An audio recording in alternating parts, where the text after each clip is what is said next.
estudios, ¿no?, que tienen que ver con la biología. Bien, pero la biología es una ciencia demasiado grande, ¿no? La biología es considerada la ciencia madre, ¿no? Y esta biología necesariamente ha tenido que verse obligada, ¿no?, a subdividirse en lo que consideramos como ramas o dominios. ¿Ya? Bien, etimológicamente, biología viene de dos vocablos: bio, que significa vida, y logos, que significa tratado, estudio. Es decir, en pocas palabras, la biología estudia o es la ciencia de la vida. Jean-Baptiste de Monnet, conocido como el Caballero de la Mar, quien por ahí planteó la teoría del uso y desuso, ¿no?, con su ejemplo de las jirafas, acuñó por primera vez este término, ¿no?, biología. Decía que la biología comprende todo lo que se relaciona con los cuerpos vivientes y particularmente su organización, su desarrollo, su composición, ¿no? Bien, mencionaba que la biología se ha visto necesariamente obligada a subdividirse en lo que llamamos ramas o dominios de la biología. Aquí se les muestran unos cuantos dominios de la biología. Por ejemplo, si hablamos de evolución, ¿no?, hablamos de aquel proceso que a lo largo del tiempo ha permitido cambios en los seres vivos con los cuales han sobrevivido, ¿no?, les ha permitido evolucionar, ¿no? La evolución implica cambios en el ADN que te permiten a ti subsistir a los cambios que se dan en el ambiente. Eso es la evolución. Tal vez así que se habla de que el hombre evolucionó del mono, ¿sí o no? La genética abarca todo lo que tiene que ver con las leyes de la herencia y los mecanismos que rigen a estas leyes, ¿no? Y aún así sigue siendo muy grande la genética, ¿no? Porque se puede subdividir en genética animal, se puede subdividir en genética vegetal, se puede subdividir en genética de poblaciones, genética evolutiva, genética médica, ¿no? Imagínense qué tan grande sigue siendo. La etología abarca lo que es el comportamiento, ¿no? ¿Quién no ha visto en televisión alguna vez programas donde hablan sobre cómo se comportan las crías de ciertas especies, ni bien nacen, ¿no? Para amamantar, para alimentarse, después para cazar, cómo es el comportamiento de los adultos cuando quieren aparearse. Entonces, todo eso lo ve la etología. La zoología, por ejemplo, ve todo lo que es el estudio de los animales. Y aún así, ustedes saben que hay animales terrestres, animales acuáticos, animales aéreos. O también hay animales vertebrados y hay invertebrados. O sea, imagínense qué tan grande sigue siendo esto, ¿no? O sea, un zoólogo de por sí no va a conocer al 100% a todos los animales. Él se especializa en diferentes subdivisiones, ¿no? Botánica, igual. La botánica estudia los vegetales, a las plantas. Pero hay plantas con semilla, plantas sin semilla, ¿no? Entonces, es decir, hay una infinidad, un mundo mágico en lo que es la biología. La micología estudia los hongos, ¿no? Organismos que pueden ser desde unicelulares hasta pluricelulares, algunos que pueden ser venenosos y otros que son comestibles, como los champiñones, por ejemplo. La protozoología estudia los protozoarios, estos pequeños organismos unicelulares que pueden tener pseudópodos, pueden tener cilios o pueden tener flagelos para su desplazamiento, ¿no? La bacteriología estudia las bacterias, porque son los organismos unicelulares más sencillos que existen, ¿no? Dado que su célula denominada procariota, ¿no?, carece de un núcleo verdadero. La biología, y aquí hago un punto aparte en la biología, ¿no? Mm, Hago un punto aparte, ¿por qué? Porque cuando hablamos de virus, ¿no?, hablamos de organismos que no son seres vivos, pero sucede de que son estudiados en biología porque causan enfermedades no solamente al hombre, a los animales, causan daño a las plantas. Es más, el primer virus que se descubrió fue denominado el virus del mosaico del tabaco, ¿no? Se le descubrió en la planta del tabaco, donde su presencia dañaba las hojas, ¿no? Les quitaba el aspecto verdoso y dejaba unos diseños que se llamaban mosaico, ¿no? De ahí su nombre, virus del mosaico del tabaco. ¿Quién no ha oído hablar de la gripe aviar, de la gripe equina, ¿no?, de la gripe porcina? Entonces, y hoy estamos hablando pues, de un COVID, ¿no? Entonces, por eso se le estudia los virus. Y además, porque hoy en día los virus constituyen herramientas biotecnológicas muy utilizadas en ese campo, ¿no? Son los vehículos de transporte que los científicos utilizamos para incorporar genes y llevarlos a bacterias. Y ya en una bacteria, esta se reproduce y ese gen se multiplica, ¿no? Lo que por ahí le llamamos clonación molecular. Pero había que mencionarlo, ¿no?, porque son estudiados aquí. La ecología estudia, por ejemplo, la relación de los seres vivos con su entorno, con su ambiente, ¿no? A través de los llamados ecosistemas. La taxonomía que les mencioné, que tiene que ver con el ordenamiento y clasificación de los seres vivos. La paleontología, que tiene que ver con el estudio de los restos fósiles, ¿no? Animales que han sido preservados a través del tiempo, o bien porque estaban bajo el suelo, bajo el hielo, el permafrost, o dejando impresiones en las rocas, ¿no? La histología, que estudia los tejidos, animales, vegetales, ¿no? Y en los animales están los tejidos epiteliales, musculares, nerviosos, en fin. La biología celular, la citología, que estudia la célula, pero además de estas hay muchas más, ¿no? Por ejemplo, la fisiología estudia el funcionamiento, puede ser fisiología celular, estudia el funcionamiento de las células, ¿no? Puede ser fisiología tisular, estudia los tejidos, puede ser fisiología animal y estudia el funcionamiento de los animales, o fisiología vegetal, o fisiología bacteriana, o fisiología viral, ¿no? Y en el humano inclusive puede ser fisiología reproductiva, y en lo reproductivo inclusive fisiología reproductiva masculina, imagínense, ¿no? Cuántas cosas tan profundas existen. La anatomía, que estudia los órganos, tal vez así que, por ejemplo, un médico coge de la biología dos dominios, ¿no? Que son la anatomía y la fisiología, ¿no? Entonces, la biología, por eso que es tan grande, ¿no? Gigante. Eh, Sin embargo, la biología también se ha visto, digamos, inmersa en que se ha tenido que complementar con otras disciplinas, ¿no?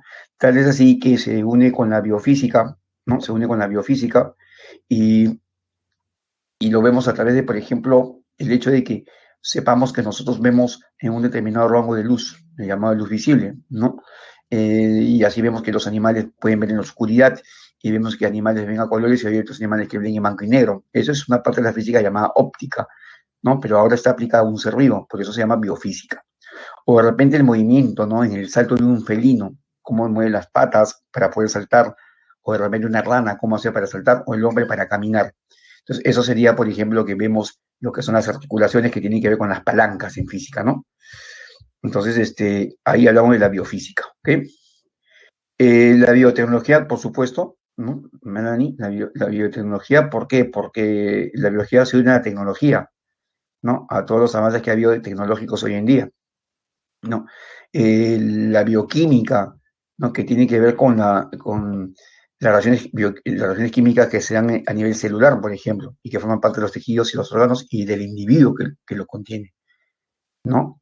Todo lo que es metabolismo, anabolismo y catabolismo tiene que ver con la bioquímica, puras reacciones químicas que suceden, formación de enlaces, rompimiento de enlaces, ¿no? Se une con la ética y forma la bioética, donde se establece que nadie así nomás puede manipular embriones humanos. Es más, no solamente humanos, ustedes se han dado cuenta que hoy en día hay leyes que castigan el maltrato a los animales domésticos, ¿no? En el país. Eh, Antes uno experimentaba con animales como si nada. Yo me acuerdo que en mis primeros ciclos yo trabajaba muchísimo con sapos.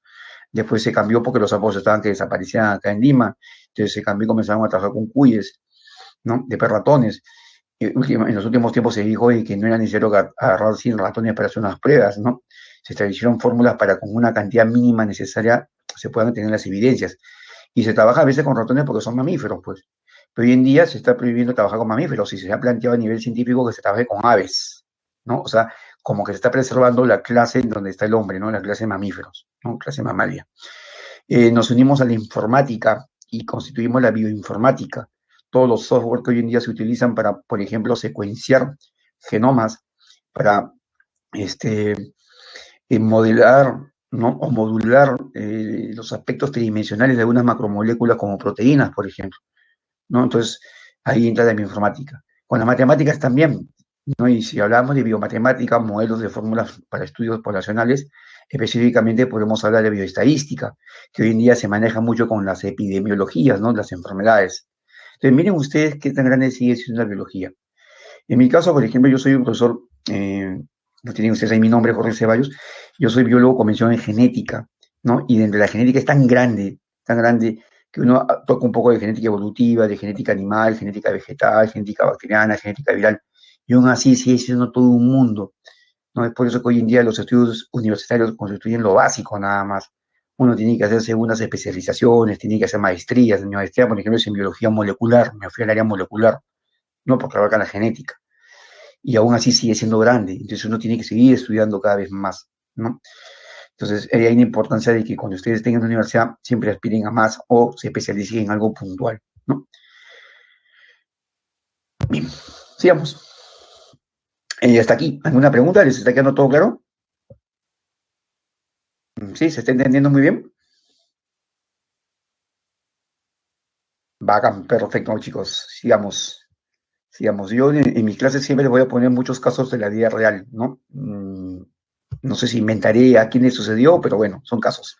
Bien, ¿cómo diferenciamos un ser vivo del que no lo es? O sea, ¿yo cómo puedo decir que mi computadora que está frente a mí no es un ser vivo? Si yo la veo que tiene interacción conmigo, si la puedo manipular, hasta me responde, ¿no? Y qué sé yo. ¿Cómo puedo decir que el fuego que me está alumbrando en este momento en el ambiente donde estoy no es un ser vivo? Bueno, porque los seres vivos tienen ciertas características que la materia viviente no tiene. Una de ellas es el movimiento. Pero, profe, yo muevo mi computadora de arriba abajo, me la subo al cuarto, me la llevo a la sala. Sí, pero depende de ti, pues, no lo haces sola, ¿no? El movimiento tiene que ver, por ejemplo, con lo que es el desplazamiento, en pocas palabras. Porque yo puedo estar quieto en un lado, no soy un bailarín que no se mueve el piso, pero mueve todo el cuerpo, ¿sí o no? Eso, en movimiento estoy, pero no en desplazamiento. En épocas pasadas se consideraba más que movimiento desplazamiento o locomoción. Es decir, el hecho de que un ser vivo tiene que moverse o desplazarse para ir en busca de la fuente de alimento, de la fuente de energía. En los animales esto es más notorio, porque los animales tienen que caminar, saltar, brincar, ondular, rectar, nadar, volar, ¿no? Para ir en busca del alimento. Pero en las plantas no, ¿no? Los animales hacen eso porque son heterótrofos. Su nutrición es heterótrofa, busca la fuente de energía de otras fuentes. En cambio, las plantas, como no se desplazan, ¿no? Lo generan ellas mismas de su entorno. Por eso se llama autótrofas o de nutrición autótrofa. Pero las plantas, sin embargo, se ramifican. No, se ramifican a nivel de las ramas, ¿para qué? Para que haya mayor cantidad de hojas que puedan capturar la energía lumínica que proviene del sol, ¿no? Y hacer fotosíntesis. Igual sucede a nivel de las raíces. Estas también se ramifican muchísimo. ¿Para qué? Para ir a buscar más nutrientes, ¿no? O buscar más agua o sales minerales del suelo. Entonces, como que busca mecanismos. Es más, hay animales marinos que están pegados en la roca del mar, los pepinos de mar, las anémonas, que están allí, no se mueven, pero sin embargo han generado estructuras como apéndices que permiten mover las aguas, agitar las aguas para que los nutrientes que están en un sitio vayan hacia ello, ¿no? Entonces son diferentes mecanismos, pero lo hacen, cosa que jamás hará el fuego que está en el techo, salvo que hay un temblor o fuerte viento y lo pueda mover, ¿no? La irritabilidad, bueno, eso es lo que es el movimiento, una de las principales características. La segunda es la irritabilidad. ¿No? La irritabilidad corresponde a la respuesta a estímulos. Todo ser vivo responde a estímulos, fuese cual fuese. Si hay digamos, un protozoario ciliado que está yendo de izquierda a derecha, avanzando, no moviendo sus hilos, y siente que, por ejemplo, al llegar hacia el lado derecho, la concentración de sal cambió en ese medio acuático, inmediatamente invierte la posición de sus hilos y va de derecha a izquierda, huye del lugar. Entonces está respondiendo ese estímulo. Igual pasa con los peces, ¿no? Cuando las aguas están más calientes o más frías, miran y se van a otro lugar. Por eso que cuando hay fenómeno del niño, todos nuestros peces se van hacia el sur y Chile es quien se beneficia, ¿no? Y que llega a nuestro norte, tiburones, ¿no? Entonces, respuesta a estímulos. Y eso también pasa en las plantas, ¿no? Las plantas siempre crecen dirigiéndose hacia el sol. Y han habido experimentos de colegio de que la planta la inclinas unos cuantos días, no se dobla hacia el sol, la vuelves a parar, se sigue doblando hacia el sol, y es increíble, ¿no? También conocido como los tropismos. En este caso particular, fototropismo. Pero cuando hablamos de coordinación, hablamos de una respuesta un poco ya más compleja de respuesta a estímulos, ¿no? Si uno se hinca, por ejemplo, en la pared, aparte del grito y probablemente la lisura que suelte por el olor, sacas el brazo inmediatamente. ¿Y esto por qué? Porque hubieron neuronas que recibieron la sensación del olor, el estímulo pasó de una neurona vía la sinapsis, llegó al cerebro todo en milésimas de segundo, y el cerebro manda una respuesta que es retirar el músculo, retirar el brazo, ¿no? Entonces es una respuesta muy coordinada, pero igual sigue siendo respuesta a estímulos, ¿ok? Otra característica más importante, las esponjas son los animales más sencillos que existen en la naturaleza. ¿ya? Las esponjas también responden a estímulos, ¿no? Igual que las anémonas. Por ejemplo, ya, les voy a contar un poquito de esta respuesta. Yo, por ejemplo, trabajo con veneno de animales, ¿ok? Necesito trabajar con anémonas. Entonces, ¿qué hago yo? ¿Cómo hago que la anémona me suelte su toxina? De la anémona vive en un ambiente acuático, a una temperatura del mar, ¿sí o no? Entonces, ¿qué hago yo? Voy a tener que sacar la anémona que quiero, despegarla de la roca con una, digamos, paleta de esas de pared, ¿no? Espátula, la separo, le hago una rápida enjuagada con agua destilada, ¿no? Para quitarle un poco de sal, y la meto en un recipiente que está lleno de agua destilada. Entonces la anémona se va a encontrar en un medio que no es el apropiado, que no es un medio salado, ¿no? Inmediatamente como respuesta va a comenzar a liberar sus toxinas, ¿no? Y yo voy a ver que mi recipiente se va a poner blanco lechoso. Al cabo de un tiempo, con un guante, voy, saco la anémona y la devuelvo para que no muera, ¿no? Al mar. Pero ya me dejó su veneno, sus toxinas ahí en ese recipiente. ¿No? Todo ¿por qué? Porque me respondió. O sea, todos los seres vivos responden, como te he dicho, ¿no? Hasta los protozoarios, ¿no? Bien, otra característica importante de los seres vivos es el crecimiento.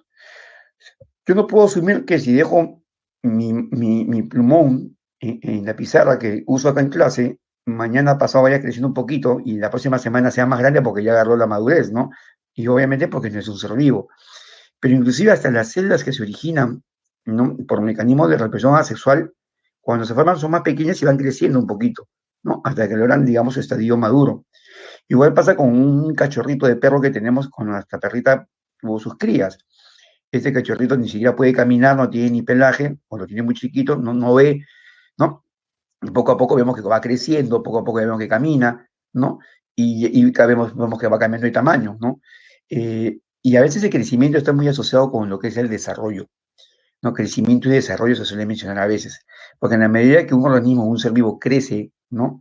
También va desarrollándose más, ¿no? Como te decía, el perrito ya camina, entonces ya va en busca de leche, va en busca de, ¿no? Va corriendo a jugar, va hacia ti, se escapa y va desarrollando ya otras cosas más. Eh, y esto es bien interesante porque, por ejemplo, yo puedo coger un niño de 5 años de acá de Perú y cojo un niño de 5 años de los Estados Unidos y obviamente que voy a ver que tienen la misma edad, pero el niño de Estados Unidos mide como medio metro más, ¿no? Creció más, ¿no? Pero el desarrollo de ambos sigue siendo el mismo. Pero si yo agarro un niño de Perú de 5 años y agarro del mismo tamaño y agarro un norteamericano del mismo tamaño, ¿no? Me doy cuenta que obviamente que el peruanito tiene más edad, ¿no? Y ya desarrolla mucho más, ¿no? Porque de repente el otro niño es más grande, pero todavía tiene más que 2 años. Entonces, siempre crecimiento y desarrollo están muy asociados, ¿ok? Pero no son lo mismo. Otra característica importante en los seres vivos es la adaptación. Todos los seres vivos tienen la capacidad de adaptarse al medio, porque si no lo hacen, simplemente mueren. Y obviamente que muchos han muerto en el intento, ¿no? Miren a los dinosaurios, ¿no? Se dice que cambió el clima y no se adaptaron y murieron, ¿sí o no? En el caso del hombre acá, pues el hombre maneja algo diferente, pues el hombre tiene frío y pone estufas, se abriga, y tiene calor, se saca la ropa y camina en chancletas, ¿no? Pero hablemos en general, como seres vivos, los animales y las plantas, ¿no? Hay muchas plantas que se han adaptado a ciertos climas y están allí en lugares que no se pensaba. Hay otras que no lo hacen. ¿Cuánta gente peruana que se dio vida a los Estados Unidos años viene de Perú y quiere llevársela aquí porque allá no hay? Se lo llevan, pero allá no crece, pues no se adapta a ese clima. ¿Cuántas cosas se nos han llevado de acá, propias de nosotros en otros países y no pega? Ni el limón, inclusive, ¿no? El limón en otros países de acá nomás de Sudamérica es grande y dulce, no es como nuestro limón, ¿no? Totalmente ácido, que nos hacen dar un sabor riquísimo cuando preparamos nuestro ceviche, ¿no? Sí, el desarrollo de alguna manera está relacionado con la madurez, ¿no? Así es. Y hay una cosa que se dice y que es cierta, ¿no? Las mujeres desarrollan más rápido, ¿no? Maduran más rápido que los hombres, ¿no? Una pareja de la misma edad, siempre la mujer va a ser un poco más desarrollada, ¿no? Eso es cierto. Yo les hago una pregunta. Quiero ver qué tan observadores son, para entender finalmente esta adaptación que es muy bonito. ¿Cuál es el animalito que hoy en día vemos que está caminando por las veredas y lo vemos en los parques, ahí casi al igual que nosotros? ¿Cuál se han dado cuenta que es?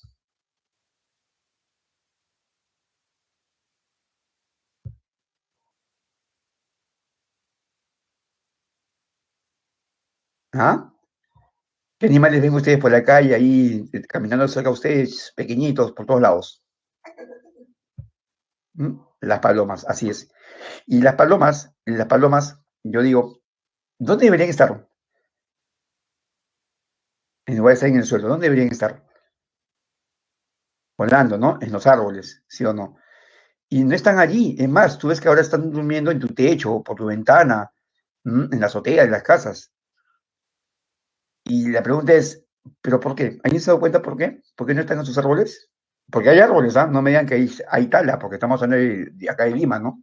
Acá la tala no es tan indiscriminada como en otros lugares, como en la selva, por ejemplo.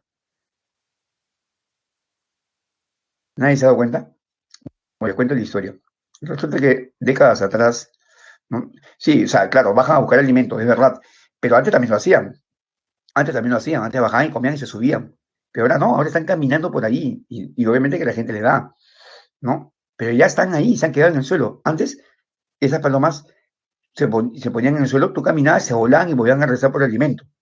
Hoy en día se ha adaptado a la gente, como lo dice Fran, nos ha adaptado a la bulla de los autos, al smog, porque están a ras del suelo, ¿no? Ya tú pasas por la vereda, ves palomas comiendo por ahí y ni se mueven. Y eres tú quien tiene que hacer un esquivo, ¿no? Esquivarlas para poder seguir caminando, porque se adaptaron a ti. ¿Pero por qué? Ah? ¿Por qué? ¿Por qué tuvieron que bajar tanto y quedarse en el suelo al extremo de que se han tenido que adaptar al claxon de los autos, al smog que está cerca al nivel de, a ras de ellos, el suelo, a la contaminación propia, al humano? ¿Qué pasó? ¿Alguien se ha percatado?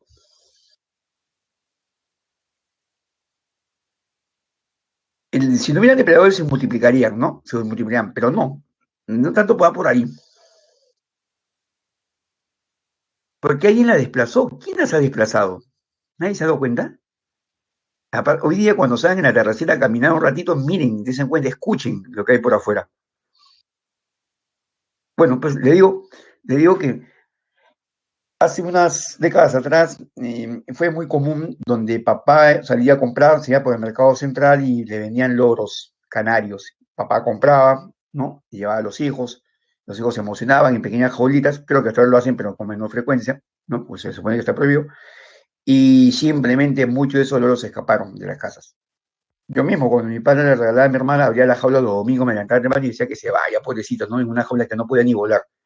Muchos de estos loros que se fueron, que no eran de este clima, ¿no? Chiquititos, se encontraron en la calle, se reprodujeron, poblaron, y obviamente son animales de otro clima, pero también tenían que adaptarse si no morirían, ¿sí o no? Se adaptaron a la humedad de Lima, al smog de Lima, a la bulla y a la contaminación total que hay acá. Y obviamente fueron a buscar los árboles. ¿Y quiénes están en los árboles? Las palomas, todas cálidas, todas lindas, todas preciosas, delicadas. Y obviamente, si aparece un loro con semejante pico, con semejante garra, la paloma tuvo que escapar. Entonces, el loro se adaptó al clima de Lima, desplazó a la paloma de los árboles, se quedó allí y las palomas tuvieron que bajar al suelo. Y para subir tuvieron que adaptarse al hombre, ¿no? Entonces ahí vemos un mecanismo de doble adaptación. Salgan ahora cuando escuchen y miren al cielo, a veces no ustedes se han acostumbrado porque ustedes han nacido con este cambio ya, pero eso no era antes. No habían loros acá. No, parece que se hubiesen escapado todos los loros del Parque de las Leyendas, ¿no?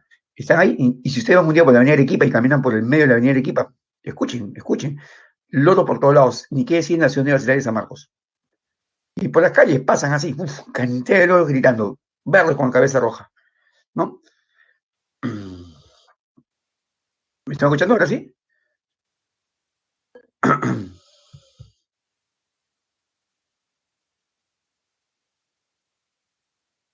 ¿Me escuchan?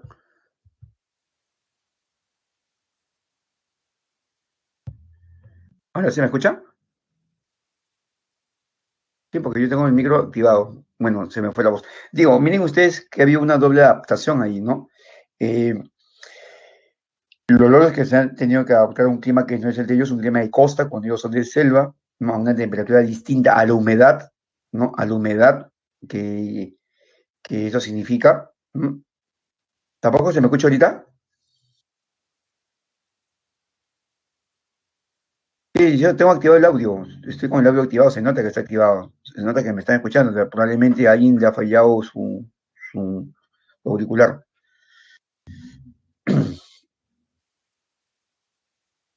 Estoy hablando.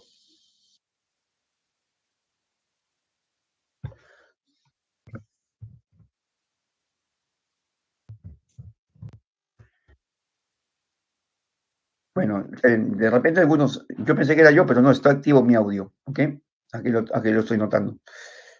Bien, bueno, igual esto queda grabado, así que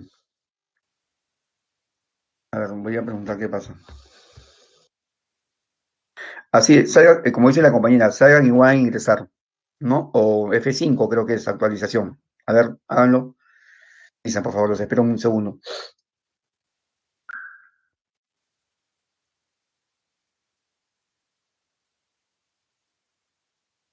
Con F5.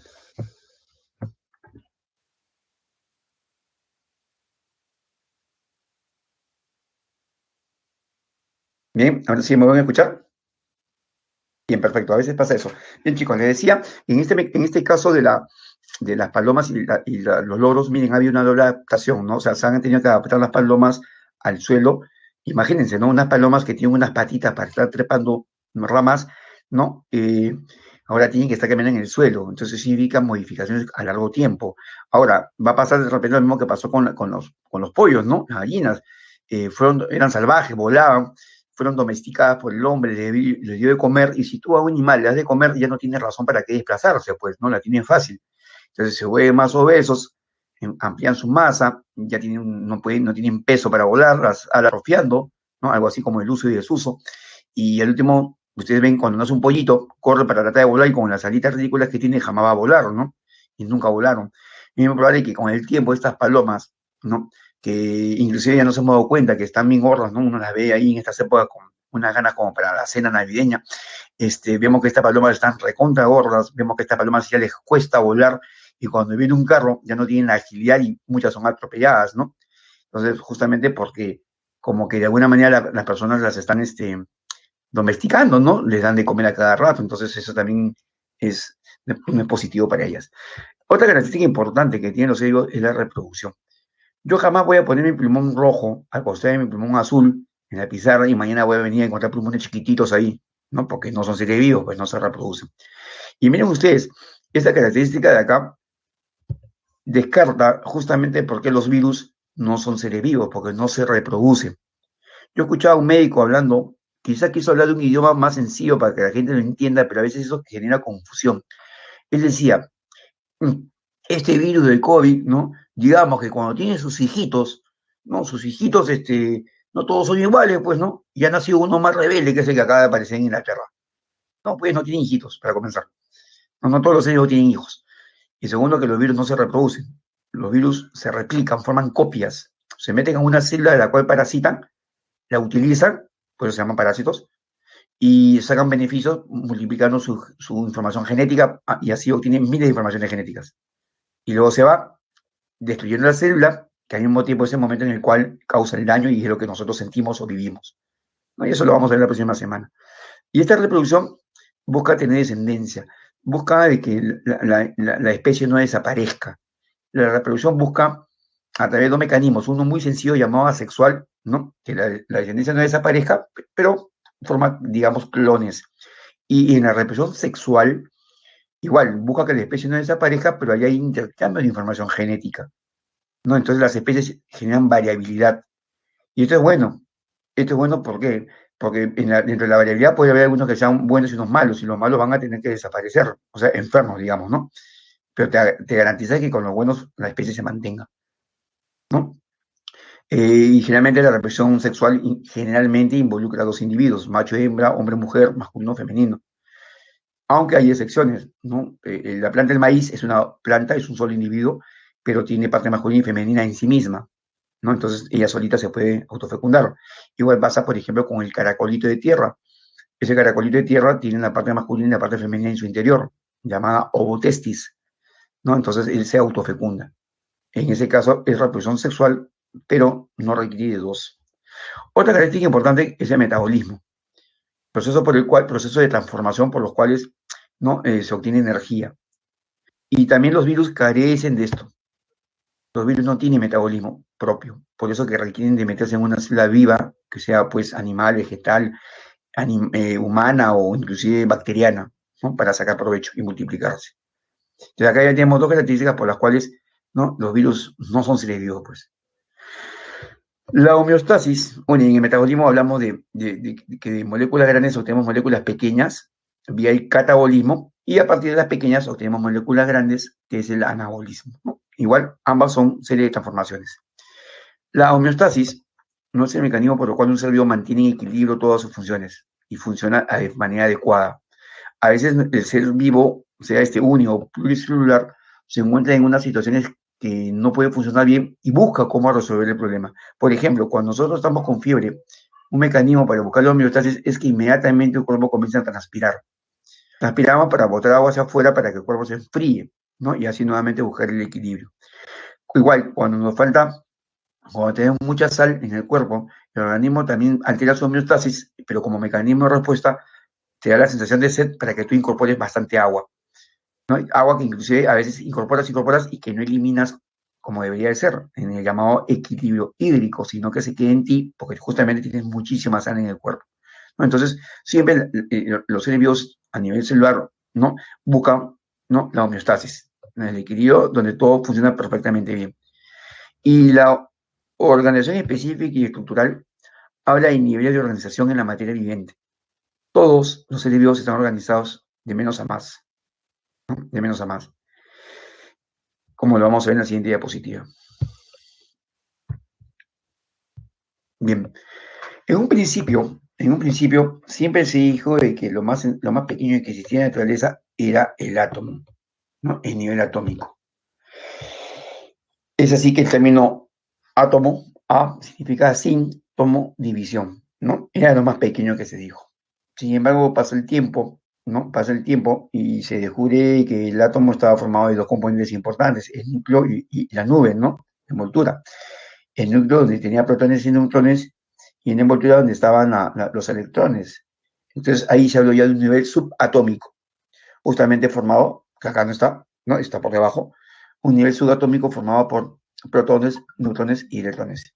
Y en los últimos tiempos se vio que algo más pequeño formaba estos, ¿no? Que eran los quarks. ¿Ok? Los quarks. Entonces, el nivel de los quarks. Entonces, ahora, hoy en día, no podemos decir pues realmente de que así es, muchachos. Entonces, hoy en día estamos dándonos cuenta de que,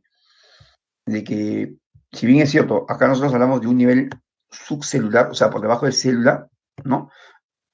Detrás del nivel atómico, ¿no? Detrás del nivel atómico hay otro ya más pequeño. Bien, pero estos átomos se suelen organizar de manera muy ordenada, y forman a las moléculas, ¿no? A las moléculas, ¿ok? Y la molécula, como por ejemplo la molécula del agua, ¿no? La molécula del agua, este, se establece por los enlaces que éstas pueden compartir entre sí, o los electrones que pueden compartir. El hidrógeno tiene uno para compartir, el oxígeno tiene dos, entonces lo comparte con un hidrógeno y el otro lo comparte con el otro hidrógeno, ¿no? Y así se llama la molécula de agua y estamos hablando de nivel molecular, ¿no? De un nivel atómico pasamos a un nivel molecular. Cuando varias moléculas se unen entre sí, hablamos de macromoléculas, ¿no? Por ejemplo, las proteínas, por ejemplo, los polisacáridos, por ejemplo, los ácidos nucleicos. Y cuando varios de estos se combinan, ¿no? Hablamos de un complejo supramacromolecular. Por ejemplo, la membrana plasmática. La membrana plasmática está formada por lípidos y proteínas, ¿sí o no? Por ejemplo, la cromatina. La cromatina es la constitución del ADN junto con las proteínas llamadas histonas, ¿no? Proteínas histónicas. Y así.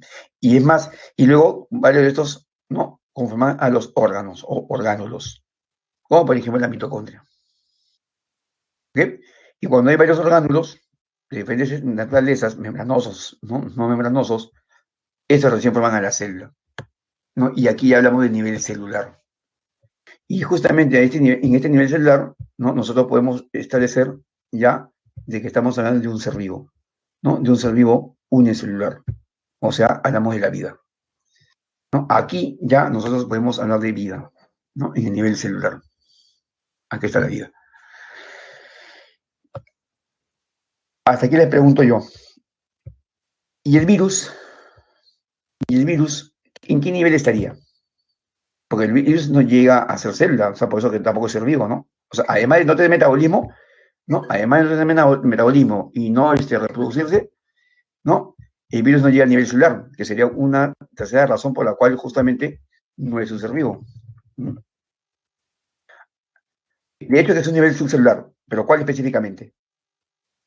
Macromoléculas no, porque un virus está formado de ADN o ARN envuelto en una capa de proteínas. Así es el nivel o de complejo supramacromolecular, ¿no? Entonces los virus están aquí, ¿no? El virus llega a este nivel, ¿no? De complejo supramacromolecular. Aquí están los virus. ¿Ok? Entonces, miren, o sea, otra razón más a nivel de lo que es la organización específica, que inclusive puede ser considerada como química y estructural, que los virus no llegan, ¿no? Ni siquiera al nivel más sencillo de la vida, que es el nivel celular. Pero a nivel celular tenemos dos tipos de células. Una muy sencilla llamada procariota, sin núcleo, que son las bacterias, y uno llamado eucariota. Entonces, ¿qué organismos unicelulares existen? Existen las bacterias, ¿no? Como procariotas, y como eucariotas tenemos a los protozoarios, por ejemplo, que ya son individuos, son seres vivos unicelulares. Inclusive hay algunos hongos que son unicelulares, aunque también están los pluricelulares. Hongos unicelulares están las levaduras, por ejemplo. Y los hongos pluricelulares son los que nos comemos, los champiñones, por ejemplo. Igual, inclusive las plantas, ¿no? Si consideramos que las algas son las plantas más primitivas que existen, a nivel de las algas, hay algas microscópicas unicelulares, las diatomeas, por ejemplo, pero también tenemos algas macroscópicas, pluricelulares, ¿no? Como es el yuyo que comemos en el ceviche. Cuando varias células que tienen una misma función se juntan, o sea, cuando varias células se juntan para cumplir la misma función y tienen las mismas características, hablamos de los tejidos, ¿no? El nivel tisular. ¿Ok? Cuando varios tejidos se combinan entre sí, ¿no? Forman a los órganos. Cuando varios órganos se complementan y trabajan de manera coordinada, forman los sistemas. Sistema excretor, sistema reproductor, por ejemplo. Y varios sistemas, trabajando en forma coordinada, forman al individuo, ¿no? O sea, al ser vivo pluricelular. Puede ser el hombre, puede ser una planta, puede ser una vaca, un rinoceronte, un caracol, un gusano, una pulga, ¿no? No importa el nivel de complejidad que tenga, o sea, de pequeño a grande. El hecho está de que ha formado niveles de organización, ¿no? De repente los órganos son más primitivos. Nosotros tenemos riñones, tenemos nefrones, hay otros que tienen protonefrios, por ejemplo. Nosotros tenemos neuronas, otros tienen protoneuronas, otros más sencillos tienen redes neuronales, otros tienen células de respuesta como las esponjas, pero igual estamos organizados. Y luego, varios individuos de una misma especie forman a las poblaciones. ¿Ok? Varios individuos de una misma especie constituyen a las poblaciones. Una población de venados, una población de pulgas, una población de ratas, una población de árbol de la quina, poblaciones. Y varias poblaciones, en su conjunto, forman a las comunidades. Que varias poblaciones forman a las comunidades. ¿Ok? Y las comunidades, cuando son consideradas dentro de su entorno que los rodea, se habla de los ecosistemas, ¿no? Todo el ambiente donde están, digamos, la parte viviente y la parte no viviente, ¿no? Lo biótico y lo abiótico, ¿no? El biotopo, ¿no? Y la biocenosis, para hablar de otros términos. Y todos los sistemas constituyen la parte de la Tierra llamada el ecosfera, que a su vez está dentro de lo que es en sí la biosfera en el planeta, ¿no? Una parte más extensa de la parte viviente. Entonces, miren cómo el ser vivo se ha organizado tanto, ¿no? Que inclusive como individuos nosotros constituimos una población, que vivimos en una comunidad formando parte de un ecosistema dentro del ecósfera y la biosfera terrestre, ¿no? Y es más, que los individuos inclusive no somos animales, que los hombres no somos animales que estamos sueltos sin respetar reglas ni normas. Los animales somos personas, los humanos somos personas que hemos constituido normas y reglas que tenemos que respetar, que establecen nuestros deberes y derechos. No, yo tengo un entorno muy reducido de amistad y cuando conozco a alguien que me dice, bueno, yo hago lo que me da la gana, yo hago lo que quiero, ¿no? En fin, yo eso no las considero jamás parte de mi amistad, porque yo entre mi amistad tengo gente humana, razonable, no con raciocinio, no animales que dicen hacer lo que le dan la gana. ¿Por qué? Porque sí, pues a ti te puede dar la gana de pegarle si quieres a un niño, pero eso no es lo correcto, entonces no eres un animal para que estés actuando como tal, ¿no? Entonces nosotros como humanos y ahora ustedes como futuros universitarios no están en la capacidad de decir pues, que hacemos lo que nos da la gana. No, hacemos lo que establece nuestros límites, nuestra educación, nuestros parámetros. ¿No? Nuestros derechos acaban, nunca se olviden, donde comienzan los derechos de los demás. ¿No? Entonces, hay una organización bien interesante a nivel ideológico y el hombre también constituye una organización jurídica. ¿No? Nunca se olviden de ello. Bien, hasta aquí, ¿está claro? ¿Tienen alguna pregunta que hacer? ¿Mm? ¿Está todo, ¿se entiende muy bien, chicos? ¿Chicas? Perfecto. Bacán. Conmigo van, está despierto, nunca se duermen. Más bien nos va a faltar muchas veces tiempo. Sigamos avanzando. Bien.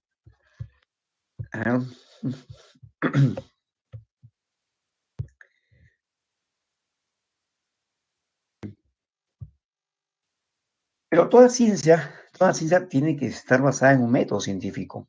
Por ejemplo, a veces uno dice mi horóscopo, ¿no? Lees el horóscopo del periódico que tu papá compra y dices, oye, mi día de buena suerte, pucha, y sale de temprano a la calle mirando el suelo a ver si te encuentras una moneda, por lo menos. Ver tus vueltos a ver si por lo menos te dieron algo de más, porque así crees que es tu suerte, ¿sí o no? ¿No? Y si te encuentras algo, dices, acá me encontré mi periódico, le decía mi horóscopo, ese yo le creo. Si esto fuera algo científico, ¿no crees tú que en el otro periódico que compra tu vecino, que es distinto al de tu papá, también debería decir lo mismo? Sin embargo, no es así, pues, ¿no? Porque eso no tiene un respaldo científico. Y así hay muchas cosas como la numerología, que los astros no tienen base científica. Que a veces te sale, te resulta y concuerda y tú te aferras a ello, sí, pues, porque puede haber un día que tú leas un periódico que dice que es tu día de buena suerte, pero el otro dice que es tu día de mala suerte. Y tú vas a decidir a cuál haces caso, ¿sí o no? Toda ciencia se basa en un método que se basa inicialmente en lo que es la observación, ¿no? Pero la observación, uno dice ojos, ¿no? Yo diría que en todo caso a través de los sentidos, ¿no? Especialmente la observación quizás sea la visual. Tú ves un fenómeno que ocurre en la naturaleza y ante ese fenómeno te planteas una hipótesis, es decir, ¿por qué ocurre esto? ¿Está ocurriendo por tal cosa o está pasando por tal cosa? Entonces, ante esa hipótesis que tú te has planteado de acuerdo al fenómeno que has observado, obviamente buscas información y llevas a cabo experimentos que te dan resultados y estos resultados te van a permitir concluir, ¿no? Si lo que tú planteas era cierto o no. Y eso te lleva, en el campo más sencillo, que es la vía universitaria, a una tesis. Y si no, a una teoría, como en la teoría de la selección natural, como en la teoría del uso y desuso, como en la teoría de las mutaciones, ¿no? Que pueden ser refutadas, o te puede llevar a algo más importante que es una ley, que se cumple sí o sí. Las leyes la ley de Ilusar, la ley de Newton, la ley de Mendel, por ejemplo. Yo te pongo un ejemplo para que lo entiendas. Digamos, a ver, yo me he dado cuenta que vivo frente a un parquecito, me he dado cuenta que todos los días que salgo a las 7 de la mañana, cuando paso por el parque, pegadito a él, veo que todas las flores se abren a mí. Y yo digo, qué churro que soy, ¿no? Las plantas están enamoradas y se abren, se me brindan. Entonces, eso es lo que yo he observado. Entonces, mi hipótesis es, soy tan lindo, gracias a mi mamá y mi papá, que las plantas me hacen reverencia y se abren a mí. Sí, eso es que yo soy lindo, pues. Pero se me ocurre hacer experimentos para llegar a esa conclusión, ¿no? Para concluir en ello. Y en ese experimento digo, ok, mañana voy a salir con pijama, a ver si sigo siendo yo o es la ropa que tengo puesta. Y salgo con pijama y veo que las plantas se abren. Ajá, digo, al otro día voy a engañar a las plantitas, voy a salir me voy a disfrazar de mamá, me voy a poner mi su vestido, a ver si me reconocen a mí o es la ropa. Y salgo y zoom, se abre de nuevo. Y yo digo, ajá, soy yo. Pero de repente veo que un día no salgo, me vuelvo a salir y veo que pasa el vecino o la vecina y la planta hace lo mismo. Entonces con eso experimento digo, no era yo. Al otro día miro, no pasa nada y la planta hace lo mismo. Entonces, ¿qué me cuenta a través de mis resultados? ¿A qué conclusión llego? Que no era yo, ni mi apariencia de bonito que me creía, que hacía que las plantas se abran. Simplemente he notado y he podido corroborar que es algo natural en ellas. Entonces, algo así es esta secuencia del método científico, ¿no? Yo recuerdo una vez en la universidad, imagínense, éramos estudiantes de biología, y creo que en ese época yo estaba con Carlos, ¿no? Si no me equivoco, y un grupo de amigas quería ir ahí cerca, por la colonia era un señor que era un numerólogo que quería ver su futuro. Entonces una amiga dijo, jálame, la llevé. Entonces le dice, dame el nombre de tu nombre, y para agarrar los números y le hacía una vaina. Dame el nombre de tu chico. Y le dice, no, con él no te vas a casar. Pero ¿cómo? Si tengo 5 años, no te vas a casar. Ya, dice, por el mismo precio te va la oportunidad. Dame un nombre de alguien que esté por ahí que te afana. Y yo no sabía, ¿no? Y en esa época yo pensé que la afanaba yo. Y da el nombre de otro pata, de otro chico de la universidad. Y dice, no, ese chico tampoco es tu futuro, tu futuro. Y ya puso una cara de decepción y decía, yo me maté de risa, y decía, ¿cómo le puede creer? ¿No? Y yo, si todos sabemos estudiante de biología, y la demás chica, ¡ah! Ay, no puede ser, pobrecita. Y dice, ya, te voy a dar la última oportunidad, dame un tercer nombre. Entonces yo volteo en silencio le digo, dame mi nombre. ¿No? Y ella dice, Jorge, sí, eres el hombre de tu vida, eres tu futuro. Yo me mataba de risa, se imagina, ¿no? Obviamente que ella se casó y tiene sus hijas y yo igual, ¿no? Entonces imagínense. Entonces eso no es ciencia, pues, ¿no? Son las llamadas pseudociencias, ¿no? Que juegan justamente con la expectativa de las personas. Miren, y ya algo más puntual. Eh, la uña de gato, que escuchamos en televisión a cada momento, ¿no? La uña de gato, eh, es un producto que se menciona tiene más de 10 propiedades. Quizá mucha gente la ha tomado para, ¿no? como consecuencia de esa información, y sí, nos ha curado. Pero de esas probables 10 a más actividades que tiene la uña de gato, solamente una de ellas se ha demostrado científicamente que es cierta.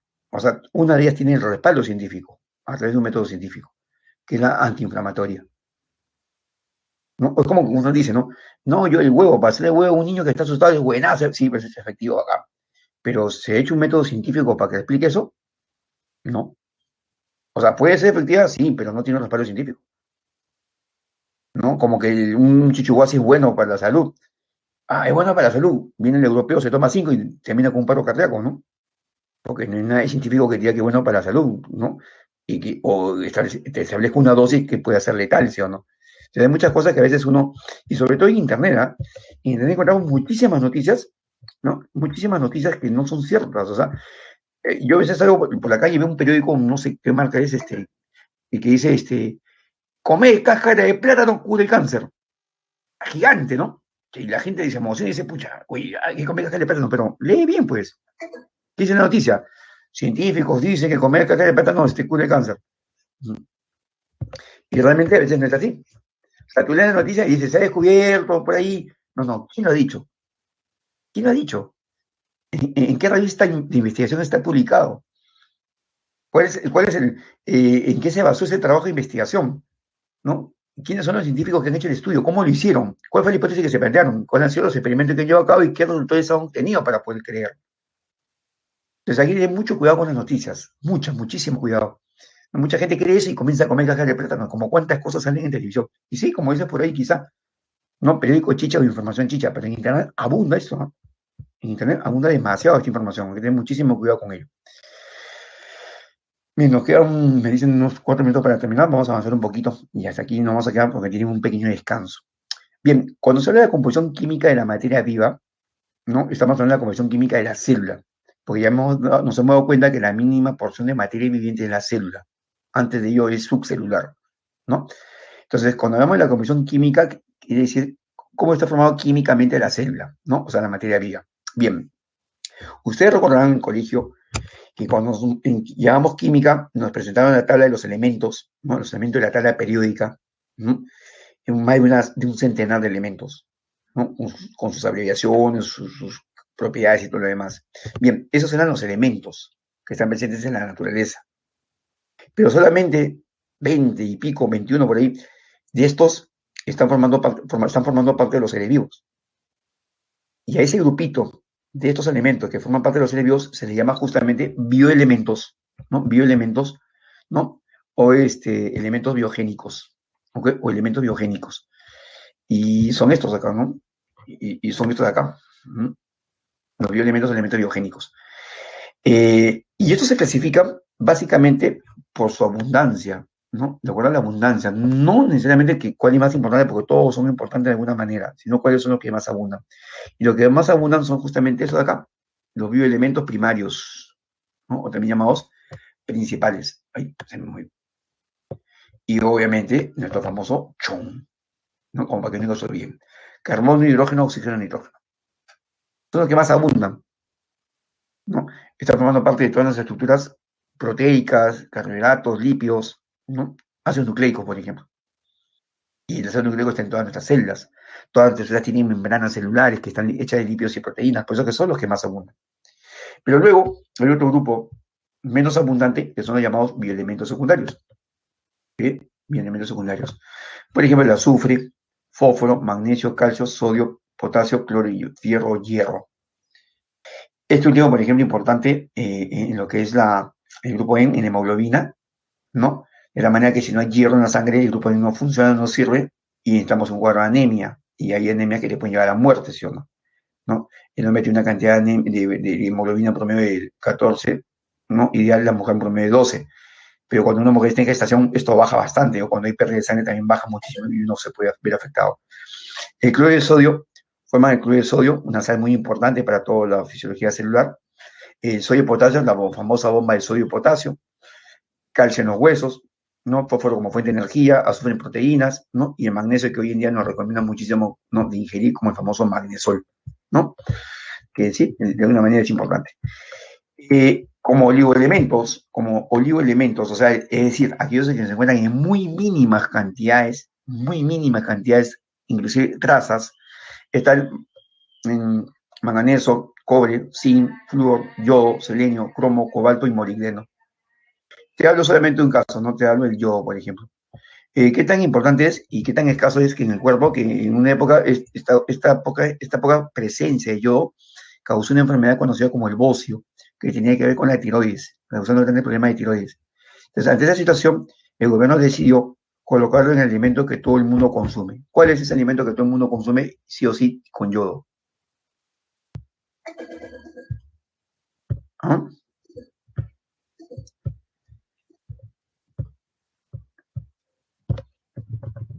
La sal, así es, por eso que nosotros consumimos sal yodada, ¿no? Y ahí nos mandan el yodo necesario. Pero en todo lo que es estos elementos que son muy importantes, las cantidades deben ser las correctas. Ningún exceso es bueno, ni la ausencia ni la sobrecantidad. Porque mucha sal también, y por lo cual ingresas mucho yodo, la sal también te hace tener problemas a nivel de hipertensión, ¿no? Entonces, por eso que los hipertensos tienen la sal restringida en su consumo diario. Entonces, como se han dado cuenta, chicos, todos son importantes, todos juegan un papel importante en la fisiología celular y por lo tanto en el individuo, ¿no? Sea único o pluricelular, y cada quien en su momento, ¿no? El caso es un importante en los huesos y dientes, por ejemplo, en el crecimiento, ¿no?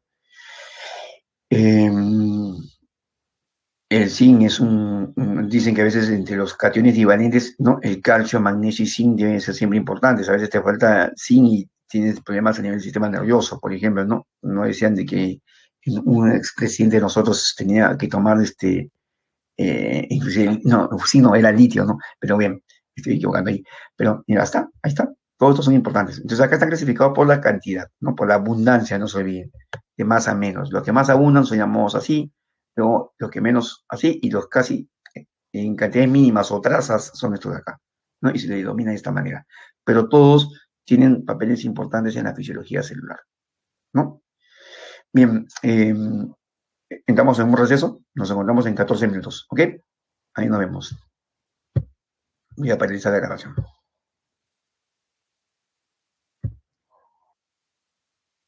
Regresamos en 14 minutos. Acá. Bien, sigamos con la siguiente diapositiva. Bien, ¿y qué sucede con estos bioelementos? Que van a formar, ¿no?, dos tipos de componentes: las biomoléculas inorgánicas y las biomoléculas orgánicas. ¿Cuál es la diferencia entre lo inorgánico y lo orgánico? ¿Quién me puede decir? ¿Cuál es la diferencia entre lo orgánico y lo inorgánico?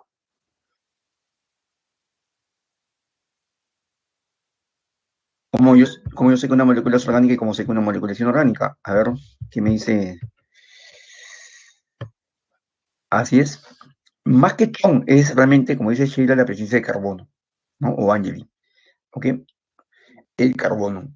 Entonces, sucede que en las moléculas inorgánicas carecen de carbono, pero hay una excepción a esto, ¿ya? La excepción la tiene que ver el CO y el CO2, ¿no? El CO y el CO2 son moléculas inorgánicas que presentan carbono, pero es la única excepción que existe, ¿no? Bien, entre las moléculas inorgánicas que vamos a mencionar hoy, ¿no?, que existen en los CO2 está, por ejemplo, el agua. ¿Okay? El agua tiene muchas propiedades físicas, químicas. Vamos a recoger aquellas que tienen que ver un poco con la biología. Acá están algunas generales, ¿ok?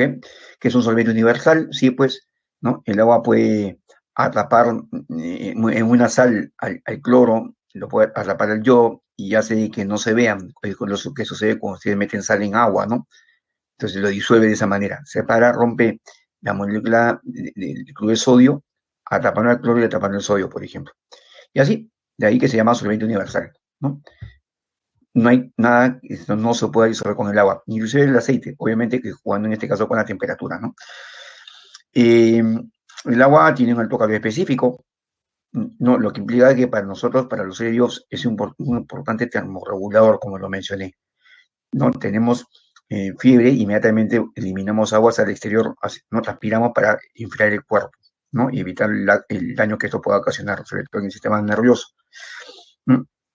Presenta una alta tensión superficial, lo que implica que algunos animales puedan caminar sobre las moléculas en la zona superficial, como se suele evidenciar, por ejemplo, en algunos ríos de la selva, ¿no?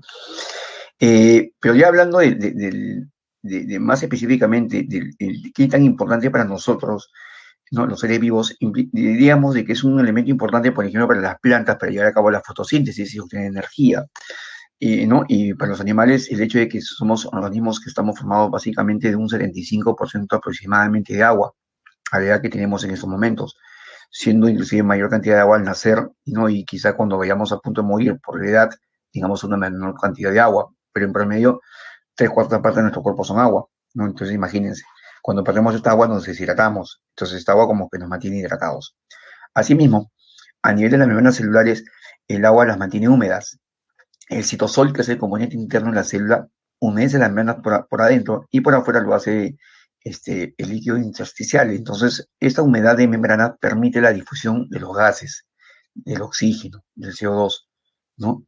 Y ahí la importancia. Otra importancia tiene que ver con la amortiguación, es decir, con las articulaciones, ¿no? ¿Por qué? Porque forma parte del líquido sinovial, por ejemplo, el agua. Este líquido sinovial, si uno lo pierde por un accidente, y tú ya no se puede ni siquiera mover la rodilla, ¿no? Causa dolor y aparte de que no hay ese lubricante que de alguna manera permite, ¿no? Este tipo de articulación. Asimismo, el agua está formando parte de todos nuestros fluidos corporales. Comenzamos de las lágrimas, el sudor, la saliva, la leche materna, la orina, en las heces también hay agua, en el semen, en el líquido vaginal, secreción vaginal, entonces sangre, o sea, todo tiene agua, o sea, forma parte de todos nuestros fluidos corporales. ¿Okay? ¿Qué más podemos mencionar? Que el agua permite la excreción, ¿no?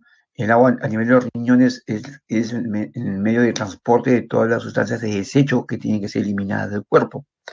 Inclusive, como mencioné hace un rato, en las heces también. Cuando nosotros consumimos agua, hay parte del agua que se elimina con las heces, ¿no? Y las heces salen a la temperatura del cuerpo. Entonces, cuando uno alguna vez ha tenido que colectar un poquito de heces para llevar al análisis de laboratorio en un hospital, pues nos han pedido muestras, ahí nos damos cuenta que salen tibiecitas y hay vapor de agua, ¿no? Que se está poniendo justamente a esta temperatura, porque tienen agua. Si no hubiera agua en nuestra alimentación diaria, tendríamos muchos problemas a la hora de excretar, ¿no? De manera renal y sobre todo también a nivel de la excreción con heces, ¿no? Tuvieron problemas de estreñimiento, por ejemplo, y eso puede traer como consecuencia inclusive las hemorroides que algunas personas padecen, ¿no? Eh, pero el agua no es el único componente inorgánico que están en los seres vivos. ¿No? Tenemos también, por ejemplo, las sales minerales. ¿No? Las sales minerales. Las sales minerales básicamente incluye sodio, es uno de los más importantes, ¿no? Tiene que ver con la contracción muscular, ¿no? Muchas veces uno tiene calambres, ¿no? Esos espasmos musculares que se dan por una razón. La primera razón principal es porque has hecho ejercicio, o sea, has entrado en un estado tal de que llegas a un cuadro de anaerobiosis a nivel muscular. Este anaerobiosis hace que se forme un ácido láctico en mayor cantidad de lo normal, y este ácido láctico hace que te genere ese espasmo que es conocido como calambre. Pero también hay otra causa, que es la falta de sales, ¿no? Y esto más se evidencia en las mujeres embarazadas, no pierden muchas sales y tienen calambres, y eso y no ha hecho ejercicio, ¿no? Otro papel importante es en la transmisión del impulso nervioso.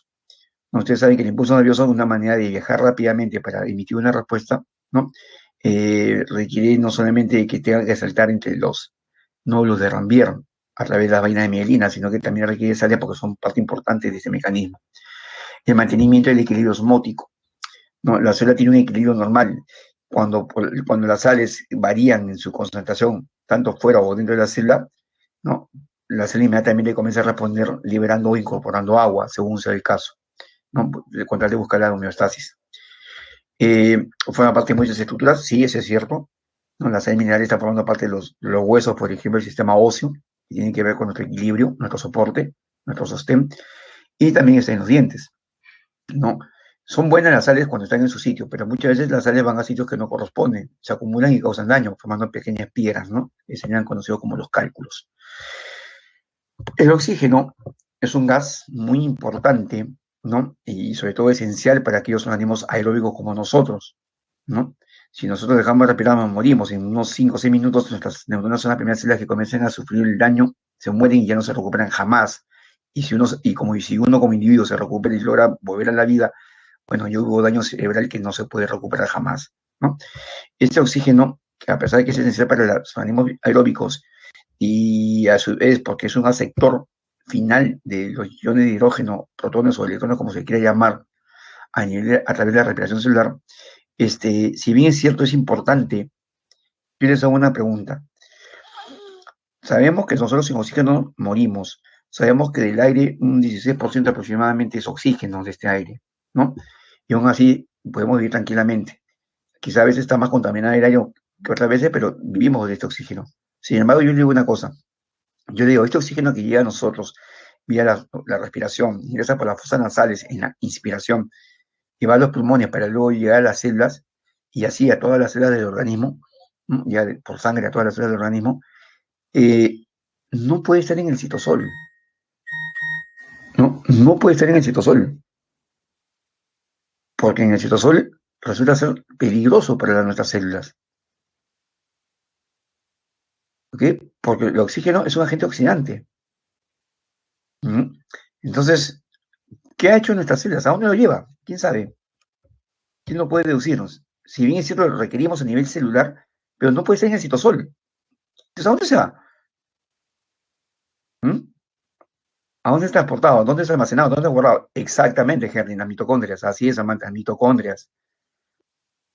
¿No? Por eso que en el citosol sería parte de la respiración celular, la respiración anaeróbica. Y la respiración aeróbica es la que ocurre dentro de las mitocondrias, ¿no? Porque en el citosol hay ausencia de oxígeno, pero en las mitocondrias hay presencia de oxígeno, ¿no? Entonces, miren ustedes, ¿no? Qué interesante es esto. O sea, necesitamos oxígeno,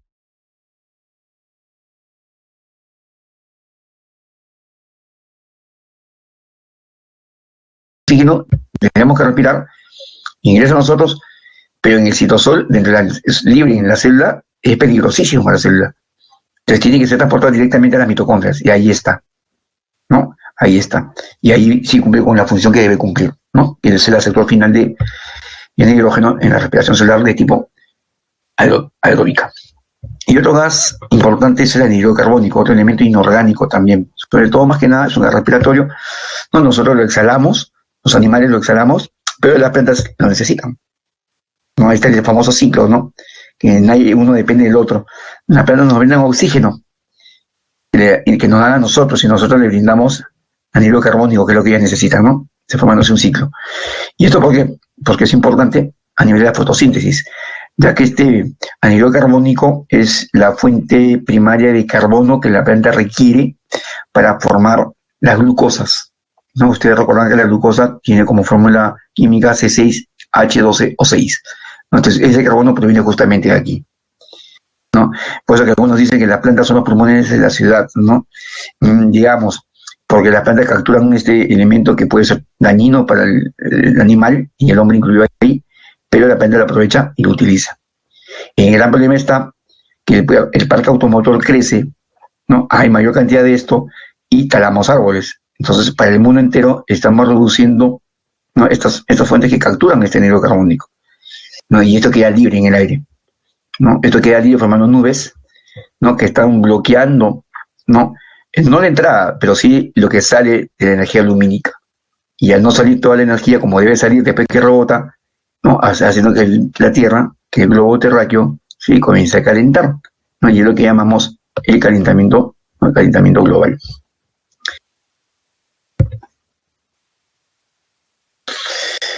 ¿Qué dice?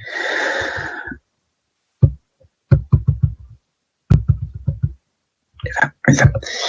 Bien, y entre las moléculas orgánicas, ¿no?, entre las moléculas orgánicas tenemos 4 grupos, ¿no? El primero de ellos son los carbohidratos, también conocido como glúcidos o hidratos de carbono.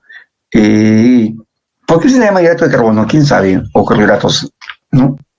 Incluso algunos le dicen ahí azúcares, ¿no? Pero los azúcares están más restringidos para un pequeño grupo, no para todos. Pero estos son los términos generales que se manejan para todos los carbohidratos. Pero, ¿por qué se llama así? A ver, ¿qué nos dicen? Tienen carbono y hidrógeno, pero carbohidratos, hidratos, ¿de qué vienen hidratos? O hidratos de carbono. ¿Saben de qué? De aquí, miren, de esto.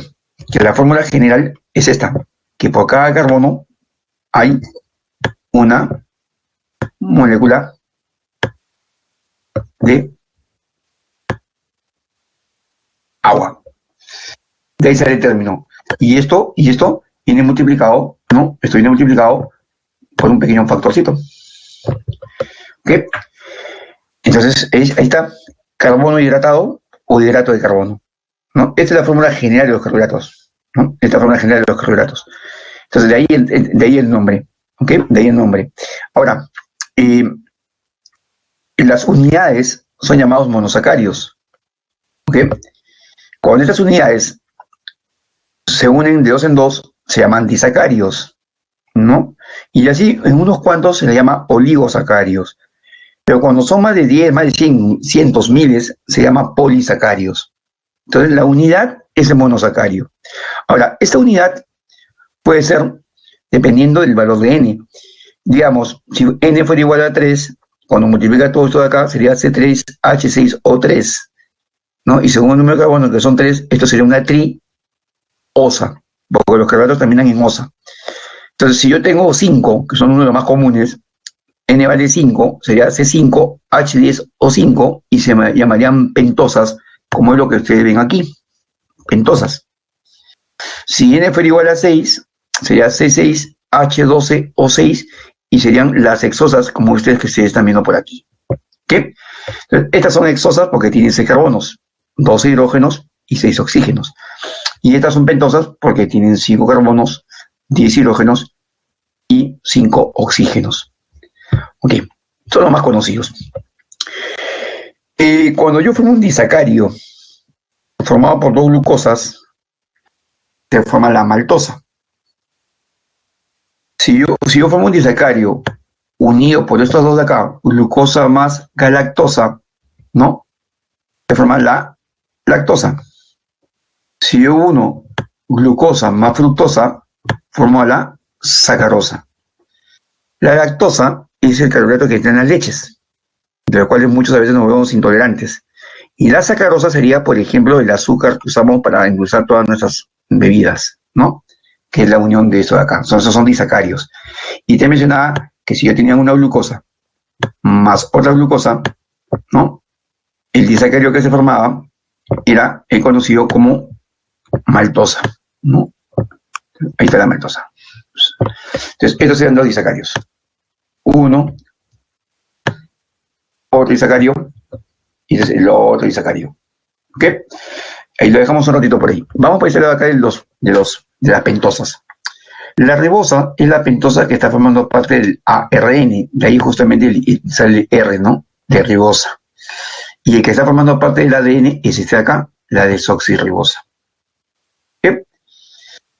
Acá se tiene mejor. Miren ustedes. ¿Cómo se forman los disacarios? Acá tengo uno, acá tengo el otro.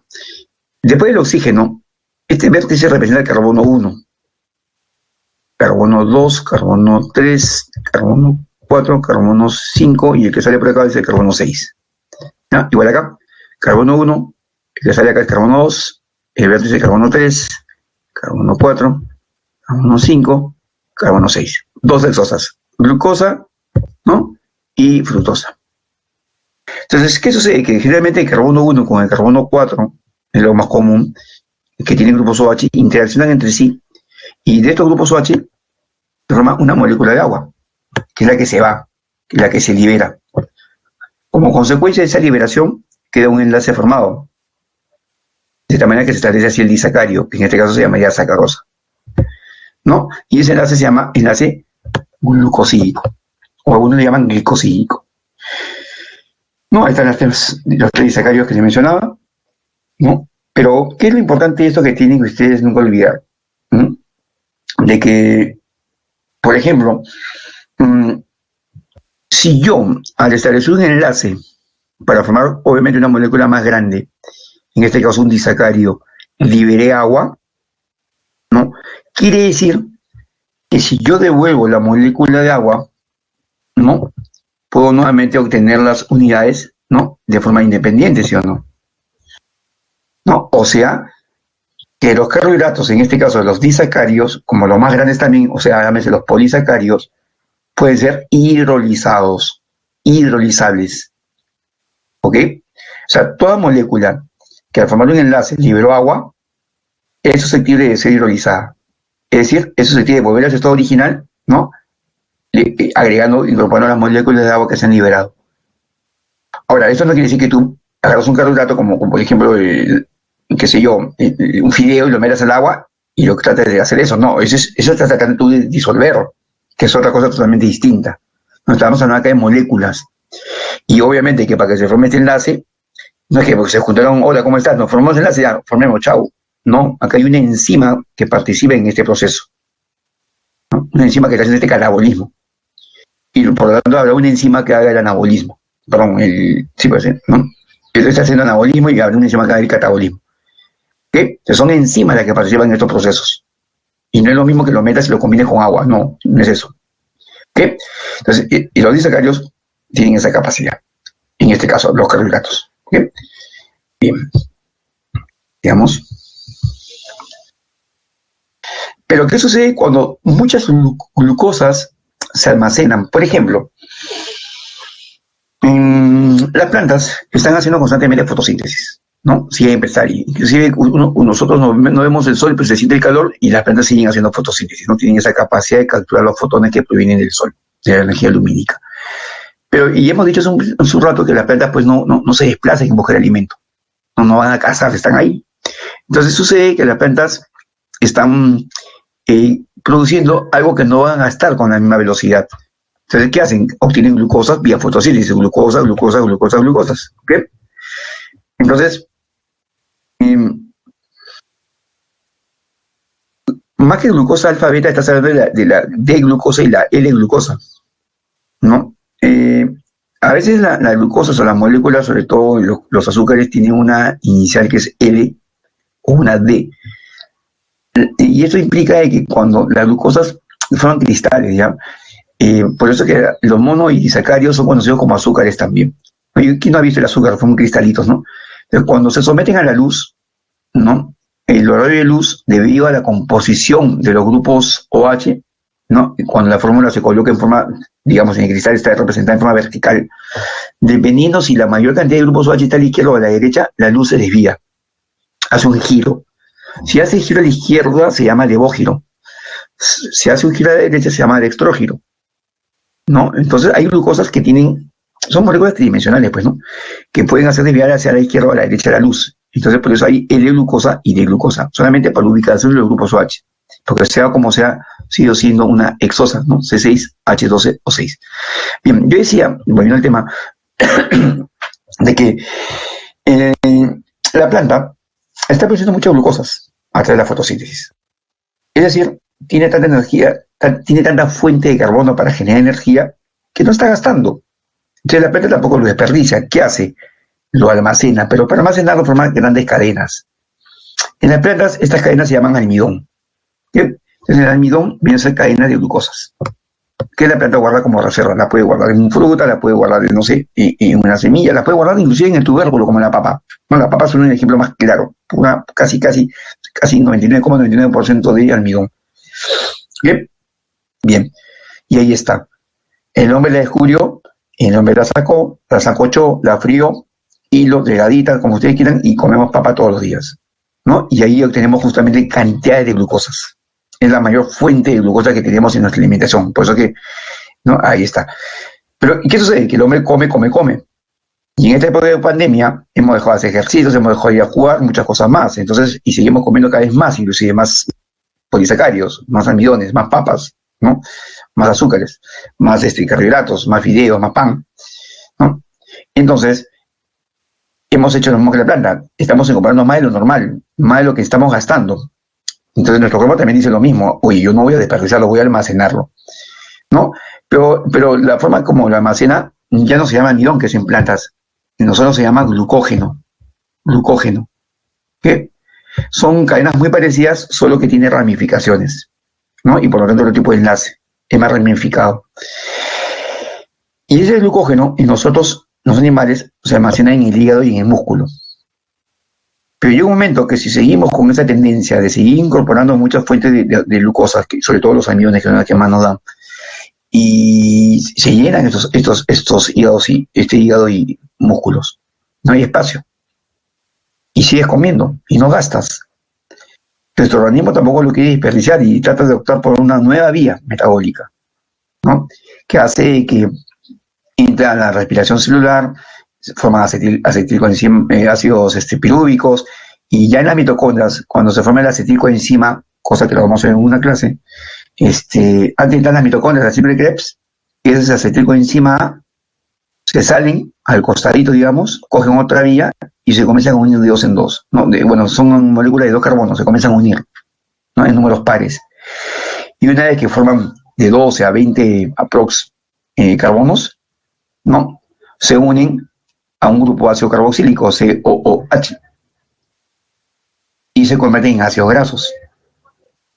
Y cuando tenemos 3 ácidos grasos unidos a un glicerol, ¿qué se forma? Cuando se juntan 3 ácidos grasos con un glicerol, se forman las grasas. Y para las grasas hay bastante espacio bajo la piel. Entonces, ahora entienden por qué nos volvemos obesos, pues, ¿no? Porque estamos incorporando muchos azúcares, ¿no? Y no estamos gastando. Entonces se va a almacenar, se va a convertir en grasa. Entonces mucha gente dice, pero yo ¿por qué engordo si yo no como grasas? ¿No? ¿Por qué engordo si no como grasas? Pero estás comiendo demasiados carbohidratos, pues. Se va a convertir en triglicéridos, como menciona Henry, ¿no? Se convierten en triglicéridos, es verdad. Entonces, a estos, tanto el almidón, que es la forma de almacenamiento en plantas, como el glucógeno, que es la forma de almacenamiento en animales, ¿no? Se dice que son polisacáridos energéticos o metabólicos, justamente porque van a servir de fuente de energía, no solo que están en forma de almacenamiento. Pero también los polisacáridos tienen otra función, que es la función estructural, ¿no? La celulosa, que forma parte de la pared celular en las células vegetales, ¿no? Una estructura de protección, de rigidez, y la quitina, ¿no? Que suele formar parte del exoesqueleto de algunos invertebrados, ¿no? Entonces tiene dos funciones los polisacáridos, metabólicos energéticos o estructurales, ¿no?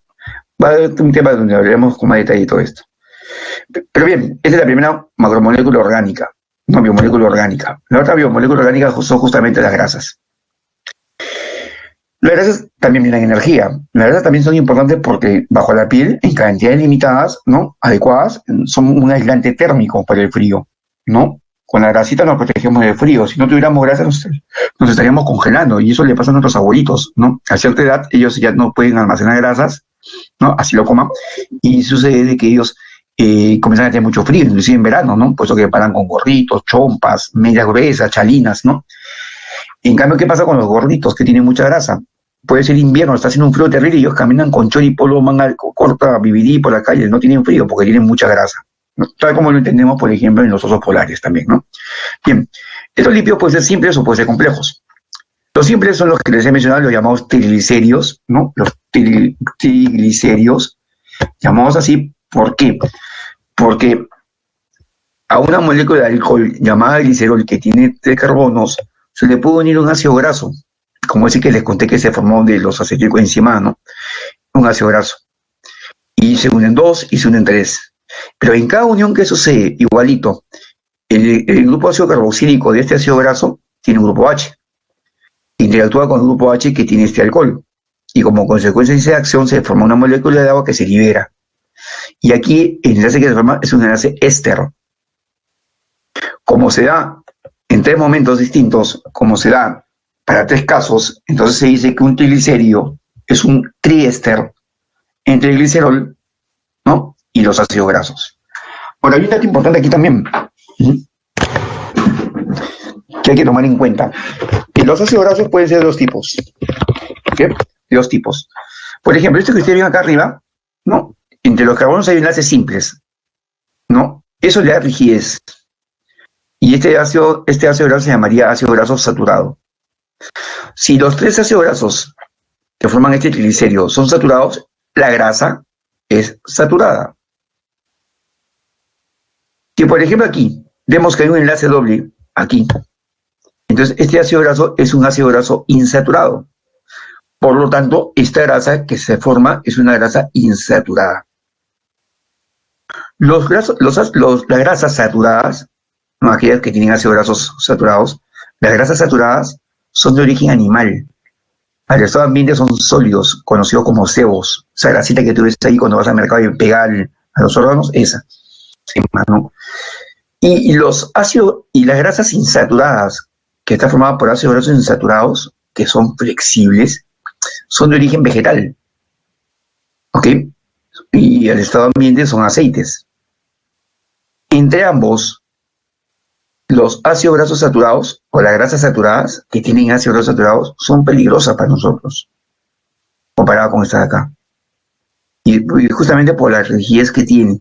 Tal vez así que cuando las consumimos, ¿no? Las consumimos y van viajando, llega un momento el torrente sanguíneo por la degradación y todo lo demás, y van viajando estos ácidos grasos de estas grasas, al ser rígidos, ¿no?, en las curvaturas de los vasos sanguíneos no giran adecuadamente y quedan atrapadas allí. Y esto hace que los vasos sanguíneos se obstruyan. Entonces, al obstruirse un vaso sanguíneo por grasas, la llamada aterosclerosis, hace que la presión de la sangre que está viajando a una velocidad constante, ¿no?, en ese momento se obstruya, se detenga y luego de ella se haga con más fuerza, ¿sí o no? Y eso genera son, ¿no? Y ahí es donde hablamos de la hipertensión y todo lo demás. ¿Se dan cuenta? En cambio, si yo como grasas que están formadas por ácidos grasos insaturados, que son flexibles, no habría ningún problema porque esas curvaturas de los vasos sanguíneos no se depositan así normal. Y ahí la razón por la cual siempre se dice que es bueno el consumo de grasas saturadas. Y más son en exceso. Puedes comer pues tu churrasquillo, tu chicharroncito, pero no en excesos, pues. No en excesos, ¿no? Entonces ya tiene la respuesta por qué. Y además, que entre los ácidos grasos insaturados, que son los mejores, está el omega 3 y el omega 6, ¿no? Bien, esos son los lípidos simples, conocidos como triglicéridos, que fácilmente lo podemos tener en la mantequilla que comemos todos los días. Y están los lípidos complejos, por ejemplo. Un lípido complejo es cuando además de ácido graso tiene otro componente. Digamos, si yo este triglicérido le cambio, ¿no?, le meto agua y rompo un enlace y se va un ácido graso y en lugar del coloco este de acá, digamos esto de acá, este grupo fosfato, entonces ya lo hice complejo, porque ya hay algo diferente. Este grupo fosfato que he puesto ahí, que está acá, va a formar una cabecita, se llamaba cabeza polar. Y esto queda como una colita, la cola no polar. La polaridad hace que tenga contacto con el agua, por eso es hidrofílica. Y la no polaridad, que no tiene carga, hace que sea hidrofóbica, o sea que no esté en contacto con el agua, mientras que la cabeza sí. Una manera de representarlos son estas, cabeza y colita, ¿no?, formando parte de las membranas celulares, ¿no? O sea, los fosfolipios, por ejemplo. No, esto es un fosfolipio. Entonces ya es un lípido complejo, ¿no? Entonces justamente la cabeza polar, porque el fósforo que está aquí, ahí lo ven, es la que hace que sea polar, y por eso está ubicada de esta manera. Por eso que la bicapa lipídica tiene justamente dos capas. ¿Para qué? Para que la cabeza que sea hidrofílica, por la polaridad que tiene, esté en contacto con el agua en el medio externo y esté en contacto con el agua en el medio interno. No hay otra manera de que estos pudieran estar juntas. Ni en una cadena no habría agua por un lado, pero no agua por otro lado, ¿no? Y acá también. Y si estuviesen invertidas estas dos, no habría agua ni por afuera ni por adentro, cosa que sería imposible. Entonces, esta es la única disposición de membrana. Y además están los esteroides. ¿Quiénes son los esteroides? Son unos lípidos mucho más complejos todavía, porque su química es totalmente distinta. Tienen esta fórmula, ¿no? Y están ubicados acá, los amarillitos, conocidos como el colesterol. Entonces nos damos cuenta de que el colesterol es importante para la estructura de las membranas celulares. en la célula animal. En la célula vegetal no hay colesterol en sus membranas. Y miren qué tan importante es el colesterol, obviamente en cantidades adecuadas, de que de este colesterol, ¿no?, se va a dar origen a hormonas masculinas como la testosterona o femeninas como los progestágenos y los estrógenos, ¿no? Entonces, estas hormonas esteroideas pues tienen esa naturaleza sexuales muy importantes en nosotros, los hombres y las mujeres, ¿no? Dependen o tienen como precursor al colesterol. Obviamente en cantidades adecuadas. Por eso digo, siempre los excesos son los peligrosos. Entonces requerimos siempre de tener, ¿no?, colesterol en nosotros porque forma parte de nuestras membranas celulares. Y no se olviden ustedes que a nivel de la piel constantemente estamos generando nueva capa de células, ¿no? Entonces hay nuevas células, nuevas membranas, obviamente nuevos fosfolípidos, nuevas proteínas y nuevo colesterol que se requiere siempre. Tercer grupo de moléculas orgánicas importantes, las proteínas. La proteína se caracteriza por tener un carbono principal llamado carbono alfa, el cual tiene sus 4 enlaces. En un enlace que sería este, por ejemplo, está esto de acá que es el grupo amino, ¿no? Entonces el grupo amino. En el otro enlace que sería este de aquí, el grupo ácido carboxílico que sería este de acá. ¿No? Ahí. ¿No? El grupo ácido carboxílico. Y en un enlace siempre va a estar un hidrógeno, en este de aquí, y le queda un enlace libre. Ese enlace que le queda libre a este carbono alfa es donde se une el llamado radical, ¿no?, o la cadena lateral. ¿Sí? Y esto es variable. Esto permite que existan, ¿no?, diferentes 20 tipos de aminoácidos, ¿no?, formando parte de las proteínas. ¿Sí? Hay 20 tipos de aminoácidos diferentes justamente a nivel del radical de esto. Podría ser un hidrógeno, que es el aminoácido más sencillo, ¿no? O podría ser un anillo bencénico, un anillo químico grande acá.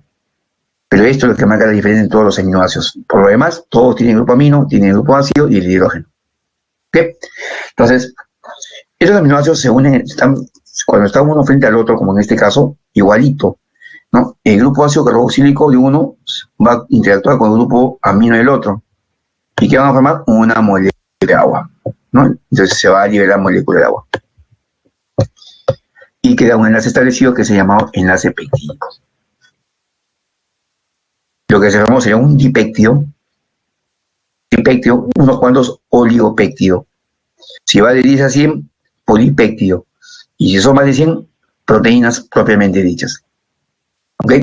En este caso, como ustedes han visto, tanto en carbohidratos, tanto en lípidos como en proteínas, son moléculas que pueden ser hidrolizables, ¿no? Porque se estabilizan los enlaces liberando agua y por lo tanto, con moléculas de agua se pueden volver a romper los enlaces. ¿Okay? Proteínas importantes. Las proteínas son las biomoléculas orgánicas más versátiles que tiene ese río. ¿Por qué? Porque cumplen muchísimas funciones. Por ejemplo, defensa vía los anticuerpos, ¿no? Los anticuerpos son proteínas. Algunas hormonas son proteínas. La hormona del crecimiento, la insulina, por ejemplo, está formada de aminoácidos. Proteínas estructurales, como tenemos en el cabello, la piel, las uñas, la queratina, el colágeno. Proteínas que actúan transportando gases, como la hemoglobina, que también es una proteína compleja, ¿no? Algunas toxinas de algunos animales, de algunos venenos, son proteínas también, ¿no? Entonces, miren ustedes, estructurales ni qué decir, ¿no?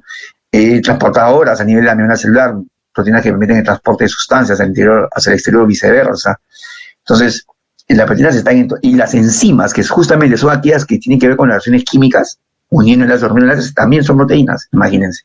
Por eso se dice que son las más versátiles que existen. Y como se han dado cuenta, está formada de aminoácidos. Y le doy un dato. De estos 20 aminoácidos, ¿no?, de chiquitos, podemos producir 10. 10 tienen que venir con los alimentos.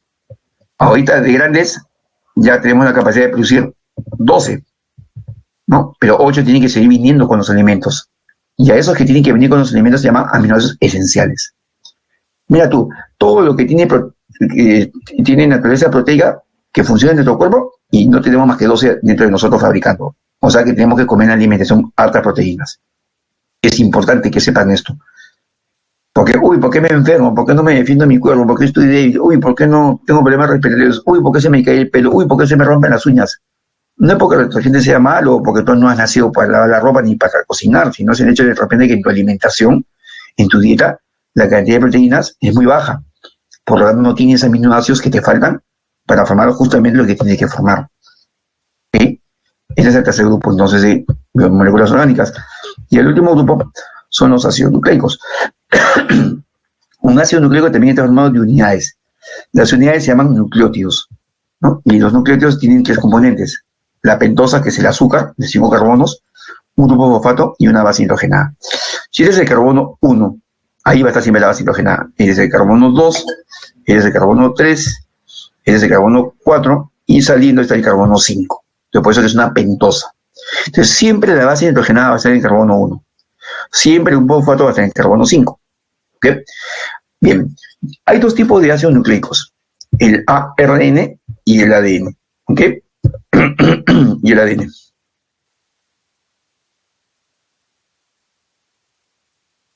Las manchitas blancas que aparecen en las uñas por deficiencia, no. No por deficiencia. A veces son otro tipo de. A veces uno se chanca, se golpea fácilmente y son tan débiles que se generan esa formación de manchitas blancas. Pero tienen otro significado que ahorita no recuerdo. Déjame averiguarlo por ahí, a ver si ahorita me acuerdo y te lo suelto. Pero no tiene que ver con deficiencia. El problema sería que tus uñas no se adquieren fácilmente, ¿no? Eso sí sería un problema de falta de proteínas, como queratina, por ejemplo. Bien, sigamos aquí. Entonces, la pentosa puede ser dos tipos. La ribosa, que está en el ARN, de ahí justamente el ARN, ácido ribonucleico, y la desoxirribosa, ¿no? Que es el ADN. Y la diferencia, ¿sabes dónde está? Está aquí, en el carbono 2. Aquí está la diferencia entre una y otra. Esta es la ribosa normal. Si yo le quito el oxígeno a la ribosa, o sea, la desoxigeno, ¿no? Pasa a ser esto, sin oxígeno. Entonces ya no se podría llamar ribosa. Es una ribosa desoxigenada, por eso se llama desoxirribosa. ¿Okay? Esa es la diferencia, ¿no? A nivel de carbono 2. ¿Okay? Y la otra diferencia está en las bases. La base puede ser bases purinas o piriminas. No, las purinas tienen 2 anillos unidos, las piriminas tienen 1. También se le conoce como bases púricas o bases pirimidínicas. O sea, o termina con inas, o si quieres, icas, como quieras. Para que nunca se olviden como me lo aprendí yo, de las 5 que existen, de las 5 bases que existen, yo como decía, ¿cuál era cuál? Bueno, me acordé del famoso puaj, ¿no? Esa expresión desagradable, puaj, aj, ¿no? Entonces, las purinas son adenina y guanina. Y las otras 3 son las piriminas. Bien, esta es común al ADN y ARN. Esta también es común al RNN. Esta también es común al ADN y ARN. O sea, ADN y ARN tienen esas 3 bases. Pero aquí está la diferencia, en estas dos de acá, en estas dos de aquí. ¿Okay? Ahí está la diferencia. ¿Por qué? Porque la timina solamente está en el A, D, N. Es difícil escribir con eso, ¿no? Mientras que el uracilo solamente se encuentra en el A, RN. ¿Okay? Por eso es que en cada ácido nucleico tú vas a encontrar solamente 4. Estos 3 que son comunes y uno de estos 2. Pero si tú ves, ahora, otra diferencia está que el ARN es una sola cadena, ¿no? Y cada nucleótido, que es la unidad, cada nucleótido se une con el otro, ¿no? A nivel de este carbono aquí, llámese carbono 3 con el carbono 5. ¿Ya? El 3 se une con el 5. Entonces, este podría estar acá abajo, ¿no? Digamos, es unidad de cadena. Igual se libera una molécula de agua, ¿no? Y aquí, como que acá se liberó agua, aquí también, ¿no? Y el enlace que se forma se llama enlace fosfodiéster. El enlace que se forma es enlace éster a ambos lados del fósforo, ¿no? De este grupo fosfato. Se llama enlace fosfodiéster. Y así se forma la cadena. Si es una sola cadena, es ARN, ¿no? Obviamente con su ribosa y con sus uracilos. Pero si hay 2 cadenas en donde son desoxirribosas las pentosas y donde en lugar de timinas, de uracilos hay timinas, Esta cadena se pueden unir de forma complementaria, en donde cada adenina, ¿no? Cada adenina, ¿m? Siempre va a estar unida frente a una timina, o viceversa. Y esta unión complementaria se establece a través de dos puentes de hidrógeno. Mientras que las guaninas o citocinas, o viceversa, ¿no? Lo van a hacer con tres puentes de hidrógeno. Por eso que se dice que en el ADN, que son dos cadenas unidas de forma complementaria, ¿no? Siempre la pareja GC es la que le da mayor estabilidad que la pareja AT, ¿no? Obviamente porque acá hay tres puentes de hidrógeno y acá hay dos puentes de hidrógeno. ¿Okay? Ambos intervienen en la síntesis de proteínas, ¿no? Como lo vamos a ver en su momento más adelante, más detallado. Y el ADN, el ARN tiene que ver con formando los ribosomas, que es el ARN ribosómico, que es donde se lee el mensaje. El ARN mensajero es quien lleva el mensaje. Y el ARN de transferencia es el que, según el mensaje, coloca los aminoácidos para formar la proteína, en lo que se llama síntesis proteica.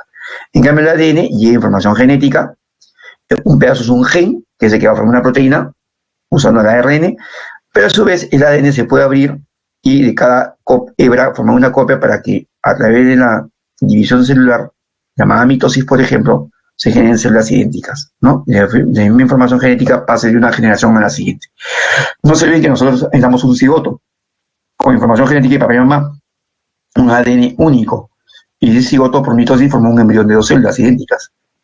Esto por mitosis forma un embrión de cuatro células idénticas, ¿no? Y luego se forma un embrión de seis células idénticas, o por 8, 16, 32 y así. O sea, todas nuestras células tienen la misma información genética, solo que cada quien expresó diferentes tipos de genes, ¿no? Y ha formado diferentes tipos de proteínas y se ha diferenciado. ¿No? Entonces ahí vemos que tenemos cuatro tipos de ácidos nucleicos, ¿no? Perdón, de moléculas orgánicas.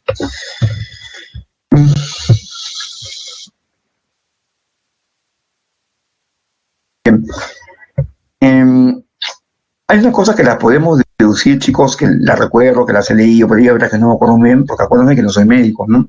Sin embargo, la parte molecular es muy importante y la manejo bien. Pero igual, hay cosas que se pueden deducir, ¿no? Hay muchas cosas que a veces uno ve los dedos, que se te pelan la yema de los dedos y uno asume que, porque hemos escuchado que hay problema de hígado. A veces nos vemos con la lengua blanca y decimos que el problema es que estamos empachados, ¿no? A veces nos vemos amarillos y decimos que estamos histéricos porque puede ser hepatitis, pero también podría ser porque tienes una gran cantidad de hemoglobina y los glóbulos rojos chocan y se rompen y liberan la bilirrubina, ¿no? Esos son pequeños signos que hacen la evidencia de que algo está pasando, como las manchitas en las uñas, ¿no? Pero bien, vamos a por ahí luego revisarla más adelante, ¿no? Creo que eso es todo. Sí. Bien, debo comentarles, qué cosa le han hecho y me preocupo, que en la pregunta número 5 que ustedes tienen en su formulario, ¿no? Pueden ser, hay dos respuestas, hay una pregunta, la pregunta 5 tiene dos respuestas y ambas pueden ser, ¿no? Que es la alternativa A y la alternativa D. Y en la pregunta 14 la respuesta es la D. ¿Ok? Bien, tenemos unos minutos para resolver algunas preguntas que ustedes van a formular, ¿no? Los escucho, los leo, mejor dicho. A ver, chicos, aprovechemos estos minutitos que nos quedan todavía.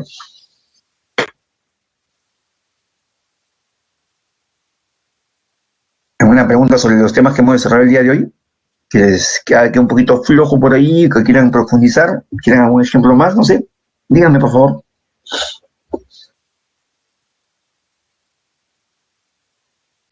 Las claves, a ver. Muy bien, Melanie, qué gusto. A ver, permíteme un toquecito.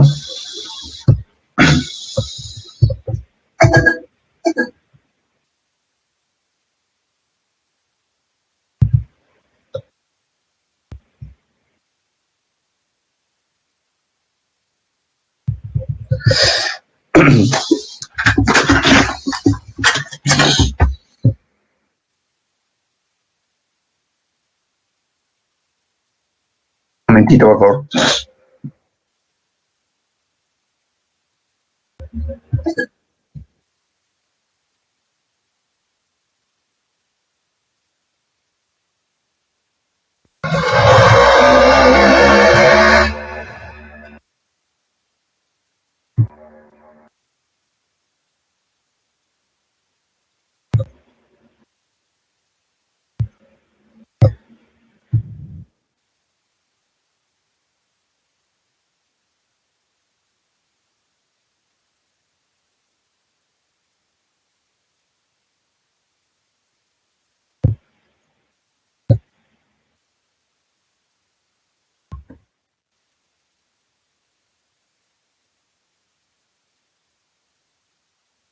A ver, voy a resolver primero una preguntita. Dice, sí, los videos creo que quedan aquí, sin no hay problema.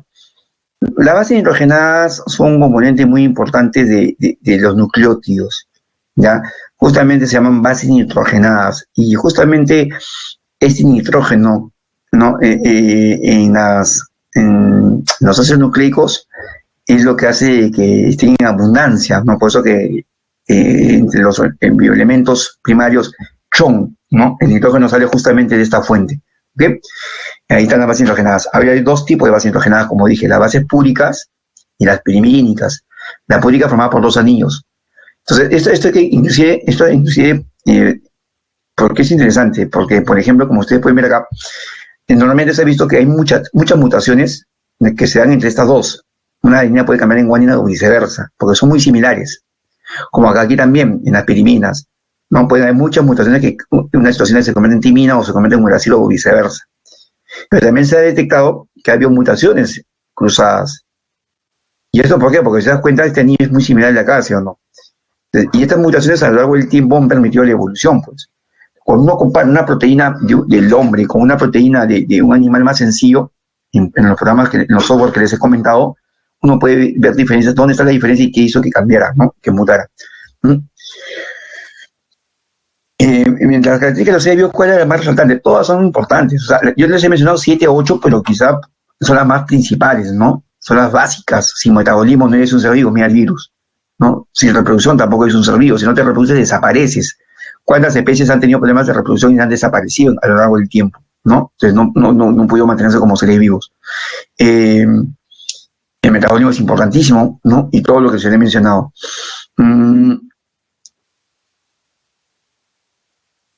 Mira, ¿qué hace la sal? Mira, te hablo de un pequeño experimento. ¿Alguna vez ustedes han puesto las lechugas, ¿no? Las hojas de lechuga son duras, las pones en un recipiente y a veces la gente las lava y ahí está bacán. Y a veces cuando cocinas le echas sal encima. Antes de echarle aceite o qué sé yo, le echas sal. El vegetal, como cualquier, está formado de células, ese tejido vegetal, como cualquier célula, al tener sal en la parte externa, asume que se encuentra en un medio muy salado, un medio hipertónico. ¿Y qué hace? Comienza a liberar agua hacia el exterior para bajar esa concentración. ¿Y ahí qué sucede con tu lechuga? Que se hidrata, ¿no? Se vuelve como si fuera pues una telita, ¿no? Eso porque ha respondido justamente de esa manera. Igual pasa con la carne. La carne son fibras musculares, ¿sí o no? En forma de fibras. Si tú le echas sal, ¿no? Se siente allá en un medio hipertónico y como quiere buscar el equilibrio, ¿no? Las células que hacen, todavía no están muriendo porque han matado al animal recién, ¿qué hace? Comienza a liberar, ¿no? el interior agua y se seca, ¿no? Que es lo que conocemos como la chalona, creo que es, ¿no? Se seca, ¿no? ¿Cuántos aminoácidos forman una proteína? Bueno, las proteínas son de gran tamaño, por eso se llaman macromoléculas, ¿no? Hablan de cientos a miles. Ahora, mira, yo te he dicho que en la clasificación, por ejemplo, yo trabajo con una toxina de un escorpión. Esa toxina se dice que es un polipéptido, tiene aproximadamente 80 aminoácidos, pero se llama polipéptido, no oligopéptido, ¿no? Pequeños péptidos. Pero si hay una proteína que tiene 5.000 aminoácidos, 10.000, 80.000 aminoácidos, no se hablan de proteínas propiamente dichas, ¿no? Entonces son así, por eso que son se dice que, como la definición de que son macromoléculas de elevado peso molecular, ¿ok? Los puentes de hidrógeno, o sea, los puentes de hidrógeno pueden ser 1, 2 o de 3. Lo que sucede es que en el ADN, cuando ambas cadenas complementarias se juntan entre sí, se establecen enlaces entre las bases nitrogenadas. Y químicamente hablando, para este caso particular, o bien son con 2 puentes de hidrógeno o bien son con 3 puentes de hidrógeno. Con 2 puentes de hidrógeno es con la enatimina y viceversa, y con 3 puentes es con las citocinas. ¿Ok? Y obviamente, si tú te agarras con 2 manos de alguien, o te agarras de una mano, ¿qué te da más estabilidad? Cogerte con 2 manos, ¿sí o no? ¿No? Por eso que cuando hay una unión de 3 enlaces comparada con una unión de 2 enlaces, la unión de 3 es un poco más estable, ¿no? El proceso fotosintético está involucrado el magnesio. De alguna manera indirecta, sí. Al igual que pescado con limón, el limón lo que hace es sancochar, no deshidrata, el limón cose por su pH ácido, ¿no? Por su pH ácido. Los trastornos genéticos, mira, las mutaciones generalmente ocurren en el ADN, ¿no? Una mutación cambia el ADN y obviamente que el mensaje que sale de ahí ya sale cambiado y la proteína que sale cambiada. ¿Okay? Sin embargo, hay proteínas, por ejemplo, hay enfermedades que se llaman enfermedades, ¿cómo se llaman? Conformacionales. Ustedes no sé si han escuchado una vez de las vacas locas. No, dice que las vacas de un momento a otro se ponían saltonas, histéricas, daban volanteando y morían, ¿no? Se volvieron locas.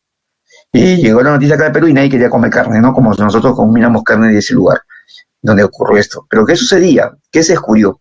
Como pasó acá en los humanos. En el África hubo una enfermedad que se llama el kudú, con K, kudú. ¿Qué sucede? Que había proteínas, o sea, las proteínas cuando se forman, ya cuando se sintetizan, no solamente obedecen al gen que les dice cuál es la secuencia de aminoácidos que tiene que estar formándola y cuántos aminoácidos la constituyen. Eso lo dice el gen. Y ahí se forman. Pero ni bien se forma esa proteína, se habla del nivel primario. Esa proteína se tiene que doblar, reducir o formar una hélice más pequeña como un resorte o se dobla como una hoja, la famosa hoja plegada, y entra a nivel secundario. Pero aún así no funciona. Se sigue súper enrollando, de tal manera que forma como una madeja de lana o forma fibras como las carnes y llega al nivel terciario. Allí las proteínas ya tienen actividad, ya pueden cumplir su función. Pero hay un grupo de proteínas que se tienen que asociar entre sí para cumplir una función. Y eso se habla de nivel cuaternario, como la hemoglobina que tiene 4 cadenas. ¿Okay? Entonces, ¿qué sucedía? Que tiene que adquirir esa forma, esa estructura tridimensional. Entonces, en esta enfermedad, ¿qué pasaba? Que las proteínas se formaban, pero por alguna razón se ensamblaban mal, o sea, se doblaban mal. Al ser dobladas mal... Okay, gracias. Gracias. Al ser dobladas mal, ¿no? Ya no podía cumplir con su función y se quedaban acumulándose. Pero como eran proteínas tuyas, propias de tu cuerpo, tus anticuerpos no los podían reconocer para atacarlos, pues, porque eran propias. Y al acumularse causaban daño en el sistema nervioso. Y ahí vino la enfermedad. ¿Ok? Bien, chicos, tenemos que terminar nuestra clase. ¿Ok? Y las claves son... a ver, rápidamente, creo que mejor se las copio, ¿no?